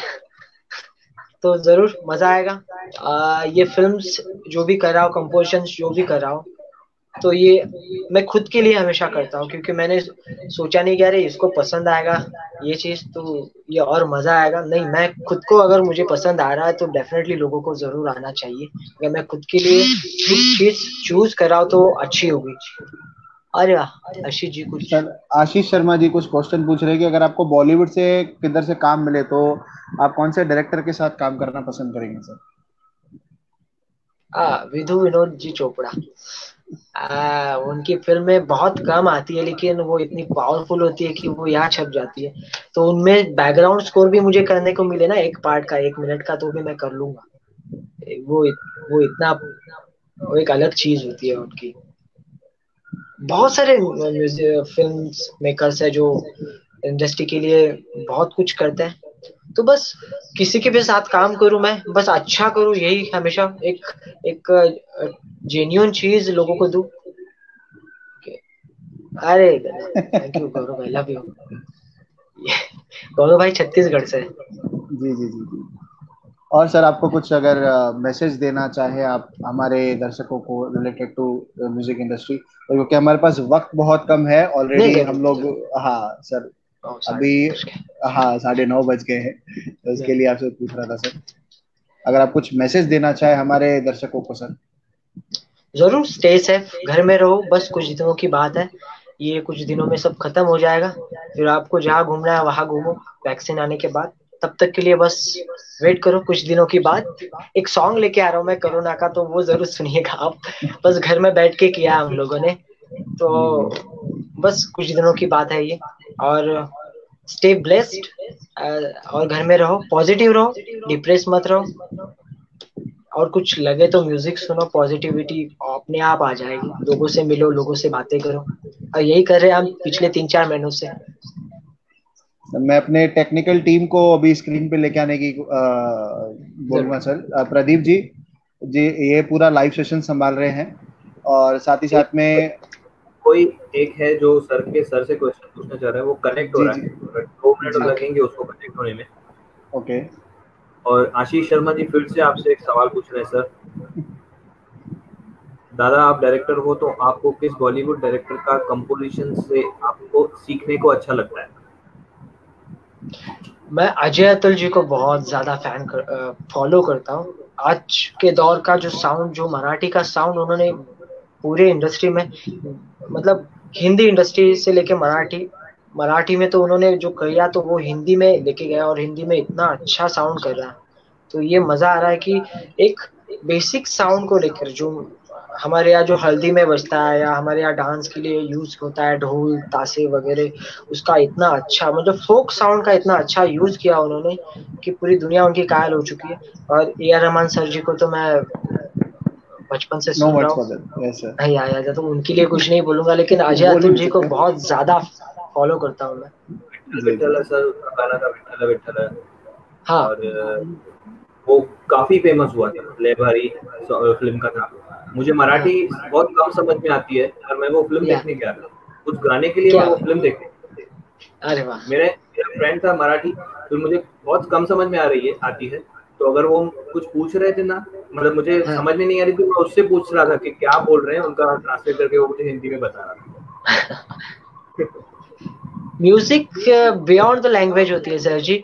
मैं बोलता हूँ कि मेरी म्यूजिक, मेरे जो राजस्थान के, अभी छत्तीसगढ़ के मेरे भाई अभी ऑनलाइन, मतलब उन्होंने हाय भेजा था। लैंग्वेज नहीं, बट म्यूजिक एक ऐसी चीज है जो आपको कहीं भी पहुंचा सकती है, बियॉन्ड द वर्ल्ड। तो बस अच्छी कंटेंट हो, अच्छा म्यूजिक साउंड कर रहा हो तो डेफिनेटली लोग सुनते हैं, वो आपको समझ में नहीं आए। मैं खुद रविंद्र संगीत सुनता हूँ, बंगाली संगीत ज्यादा सुनना पसंद करता हूँ। मुझे नहीं कुछ समझ में आता, लेकिन वो साउंड इतना पावरफुल होता है, इतना स्मूथिंग होता है कि उससे मुझे स्मूथनेस आ जाती है, मैं कुछ अच्छा क्रिएट कर पाता हूँ। तो ये चीजें बहुत इंपॉर्टेंट होती है कि आप कानसेन होना सबसे बड़ी बात है हर सिंगर के लिए। यहाँ जो कोई भी बैठा है, मैं उनको यही कहूंगा, जितना ज्यादा से ज्यादा सुन सको उतना ज्यादा सुनो, फिर डेफिनेटली यहाँ से वो निकलेगा। मेरे गुरुजी ने हमेशा कहे थे कि अरे 50% कानसेन बोलो, उसके बाद फिर धीरे धीरे गले से वो चीज निकलेगी। या प्रदीप जी हमारे साथ तो दूसरे जो थे जो आ चुके हैं, वो कनेक्ट नहीं हो रहे हैं। ओके कोई बात नहीं, हमारे साथ हाँ चलेगा सर। धीरज खटवानी जी है हमारे साथ अभी प्रेजेंट लाइन में, उनको भी स्क्रीन पे ले लीजिए। प्रदीप जी हमारे साथ दूसरे जो आ चुके हैं, आप अपना पीछे जो स्क्रीन चल रही है उसे आप म्यूट करिए थोड़ी देर के लिए। धीरज जी खटवानी जी है हमारे साथ अभी प्रेजेंट लाइन में। अरे बाप रे, एक सेकंड अभी तक पीछे काम कर रहे हैं सर, ये हमारी डेडिकेशन है सर। नहीं, हैट्स ऑफ, आप बहुत प्रोफेशनली और बहुत जेन्युइनली काम कर रहे हो। मजा आया, मैं बहुत बार लाइव सेशंस को जा चुका हूँ, लेकिन इतना ज्यादा मजा कभी नहीं आया मुझे। तो ऑल द बेस्ट एंड बहुत अच्छा कर रहे हो, कांग्रेचुलेशंस टू ऑल। प्रदीप भाई बहुत ऑफिस में बैठते थे बात करते थे, अभी ऐसे लग रहा है कि हम ऑफिस में बैठ के बात कर रहे हैं एक दूसरे के साथ। बहुत प्यार। हमारे भाई हैं संदीप वर्मा जी, जो ये पूरा डिजाइन किया है उन्होंने, पूरा ये जो मतलब जो क्रिएटिव आप देख रहे थे ना, जो क्रिएटिव या पोस्टर या ये स्टेज टू ड्रीम का जो आप लोगो देख रहे हैं, ये संदीप वर्मा जी ने डिजाइन किया हुआ है। ये आ गए हैं जी, ग्राफिक डिजाइनिंग की इन्होंने की है। नहीं हो रहा था भाई के टाइम से कनेक्ट नहीं हो रहा था। संदीप भाई पीछे आवाज टीवी का कम कीजिए ना प्लीज।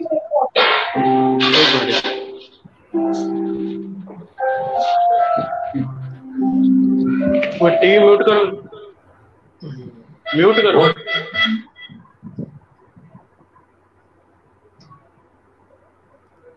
सर ये हमारे डिजाइनर हैं जो पूरा ग्राफिक्स डिजाइन करते हैं। ये लोगो आपका जो पोस्टर था वो इसने डिजाइन किया था, ये भाई ने।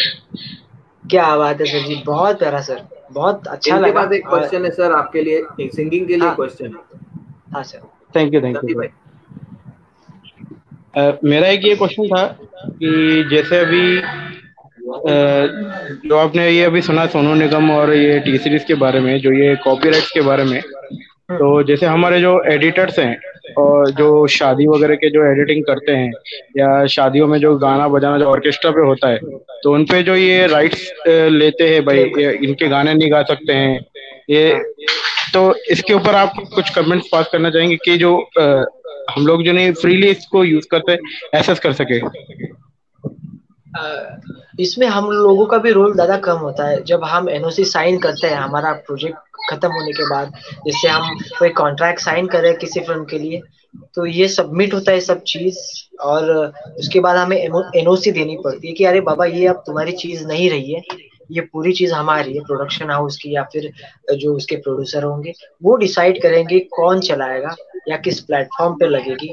तो इस वजह से ये सब डिसाइड होता है। हाँ, मुझे भी कभी कभी लगता है कि अगर प्लेटफॉर्म पर आप उतारे और लोगों के लिए रखिए तो लोग इसको यूज करें, मतलब इसको पॉजिटिवली यूज करें। मतलब अगर आप उसके ऊपर क्लेम लगा रहे हो तो कोई फ्रीलांस काम करने वाला बंदा है जिसकी रोजी रोटी उसके ऊपर है, तो उसके ऊपर असर होता है। वो खुद का थोड़ी ट्रैक बनाएगा भाई, एक ट्रैक में 50-50 60 लाख रुपए खर्चा आता है एक ट्रैक के लिए, वो सिर्फ ऑडियो के लिए लाख रुपया खर्चा करे। तो अगर यूज कर रहा है सही तो बात कोई है। कोई प्रॉब्लम नहीं, बस वो हर रूल के अंदर होना चाहिए, कोई रूल इसमें होना चाहिए कि बाबा इसका जो होगा चीज वो कंपनी क्लेम करे या ऐसे कुछ हो सकता है, उसके ऊपर रूल निकालना चाहिए कुछ हर चीज के लिए। जी जी जी, मैं भी वही चाहता था कि जो हम लोग जैसे बहुत सारे ऐसे भाई मराठी शादियां होती हैं और साउथ इंडियन शादियां होती हैं, तो उसमें कैसा मैं एक्चुअली ये शादियों का जो मार्केट है बहुत बड़ा मार्केट है, तो यहाँ पर जो नहीं है लोगों को चाहिए कि भाई वो अब गाने जो नहीं वो लोग डब कराते हैं पीछे से, पर यहाँ पर जैसे कॉपीराइट जो लोग कर रहे हैं वो जगह रेट भी पड़ी है, बहुत सारे जो एडिटर्स हैं उनके यहाँ रेट पड़ जाती है कभी कॉपीराइट को लेके, या शादी के वीडियो में आप कैसे गाने डाल रहे हो, यहाँ आपको अलाउड नहीं है, तो वही थोड़ा एक वो रहता है। इससे पहले नहीं था सर जी, मैंने तो बहुत पहले से मैं देख रहा हूँ, कभी क्लेम ये कर ही नहीं था। ये अभी अब 2-4 सालों से ये स्टार्ट अभी हुआ हाँ है। हाँ, ये ये दो एक चार दो साल सालों वही से, वही हाँ ये अभी स्टार्ट हुआ है कि लोग एक लिरिक्स का टुकड़ा भी आ जाए किसी म्यूजिक में, किसी सेम हो तो वो क्लेम कर देता है बंदा। तो बस क्या क्रिएटिविटी खत्म हो चुकी है, मैं ये कहूंगा लोगों की क्रिएटिविटी खत्म हो चुकी है। जो है परफेक्ट उसमें बाबा कमाना है, उससे बाहर नहीं निकल सकते। तो मेरा एक सॉन्ग में ऐसे सर। हुआ था कि एक सॉन्ग किसी ने और पूरा ले लिया सॉन्ग उसमें, तो मैंने क्लेम नहीं किया, अगर मेरा दिमाग है तो मैं खुद का बना सकता हूँ और 1000 बनाऊंगा ऐसे सॉन्ग। तो बस क्रिएटिविटी बिल्कुल होनी चाहिए। या सर। बिल्कुल सही, बिल्कुल सही sir. Thank you thank you, Sandeep ji, आपसे बात करके बहुत थैंक अच्छा लगा। नहीं थैंक यू नहीं, संदीप जी। शुक्रिया आप। या सर। और सर आपके साथ बात करके हमको बहुत बहुत अच्छा अरे लगा, और मुझे भी बहुत मजा आया। मुझे अभी 1.5 घंटा हो गया सर हमको लाइव होके, हम लोग का कुछ एक टाइम लिमिट था सर, तो हमको हाँ, जरूर अनफॉर्चुनेटली जरूर। अभी विदा लेना पड़ेगा। नहीं तो सर, मुझे भी भूख लगने लगी है अभी। तो सर आपसे बात करके बहुत बहुत अच्छा लगा, तो जरूर आपसे जल्दी मिलेंगे। थैंक यू वेरी मच जरूर सर, जरूर। Thank you very much for coming here to be with us, thank you very much. या चलो, रामकृष्ण हरी। चलो बाय। तो ये थे हमारे गेस्ट, पहले थे अमजद खान जी और दूसरे थे रूपेश गोंदली जी। तो आपको कैसे लगा ये शो, जरूर आप कमेंट कीजिएगा, और हमें आप जरूर आप हमारे पेज को फॉलो कीजिएगा, लाइक कीजिएगा। और एक आपको अनाउंसमेंट करनी थी कि जल्द ही सिंधी एक्सप्रेस पेज पर, जी हाँ, सिंधी एक्सप्रेस पेज पर हम लोग एक शो लेकर आ रहे हैं फॉर सिंधी ऑडियंस, वाह साईं वाह, जो कि एक रियलिटी शो होगा जहां पे सिंधी आर्टिस्ट, सिंधी कलाकारों को एक मौका दिया जाएगा वहां पे अपना प्रदर्शन करने के लिए, अपनी कला को प्रदर्शन करने के लिए। तो जरूर उसे भी देखिएगा, इस पेज को भी आप फॉलो कीजिएगा। मैं तुषार बिजलानी आप सबसे विदा लेना चाहूंगा। अपनी टीम को मैं तहे दिल से शुक्रिया अदा करता हूं कि जिन्होंने इतनी देर ये पूरी टेक्निकल चीजों को संभाला। Thank you very much. और अपने दर्शकों को मैं आपको फिर से धन्यवाद देना चाहूंगा कि थैंक यू, आपने हमारे शो को इतना पसंद किया, इतना लाइक किया, इतना शेयर किया, और कमेंट किया। एक मैसेज जाते जाते मैं भी देना चाहूंगा कि stay safe, stay home, listen to music and keep acting, keep loving movies. Thank you.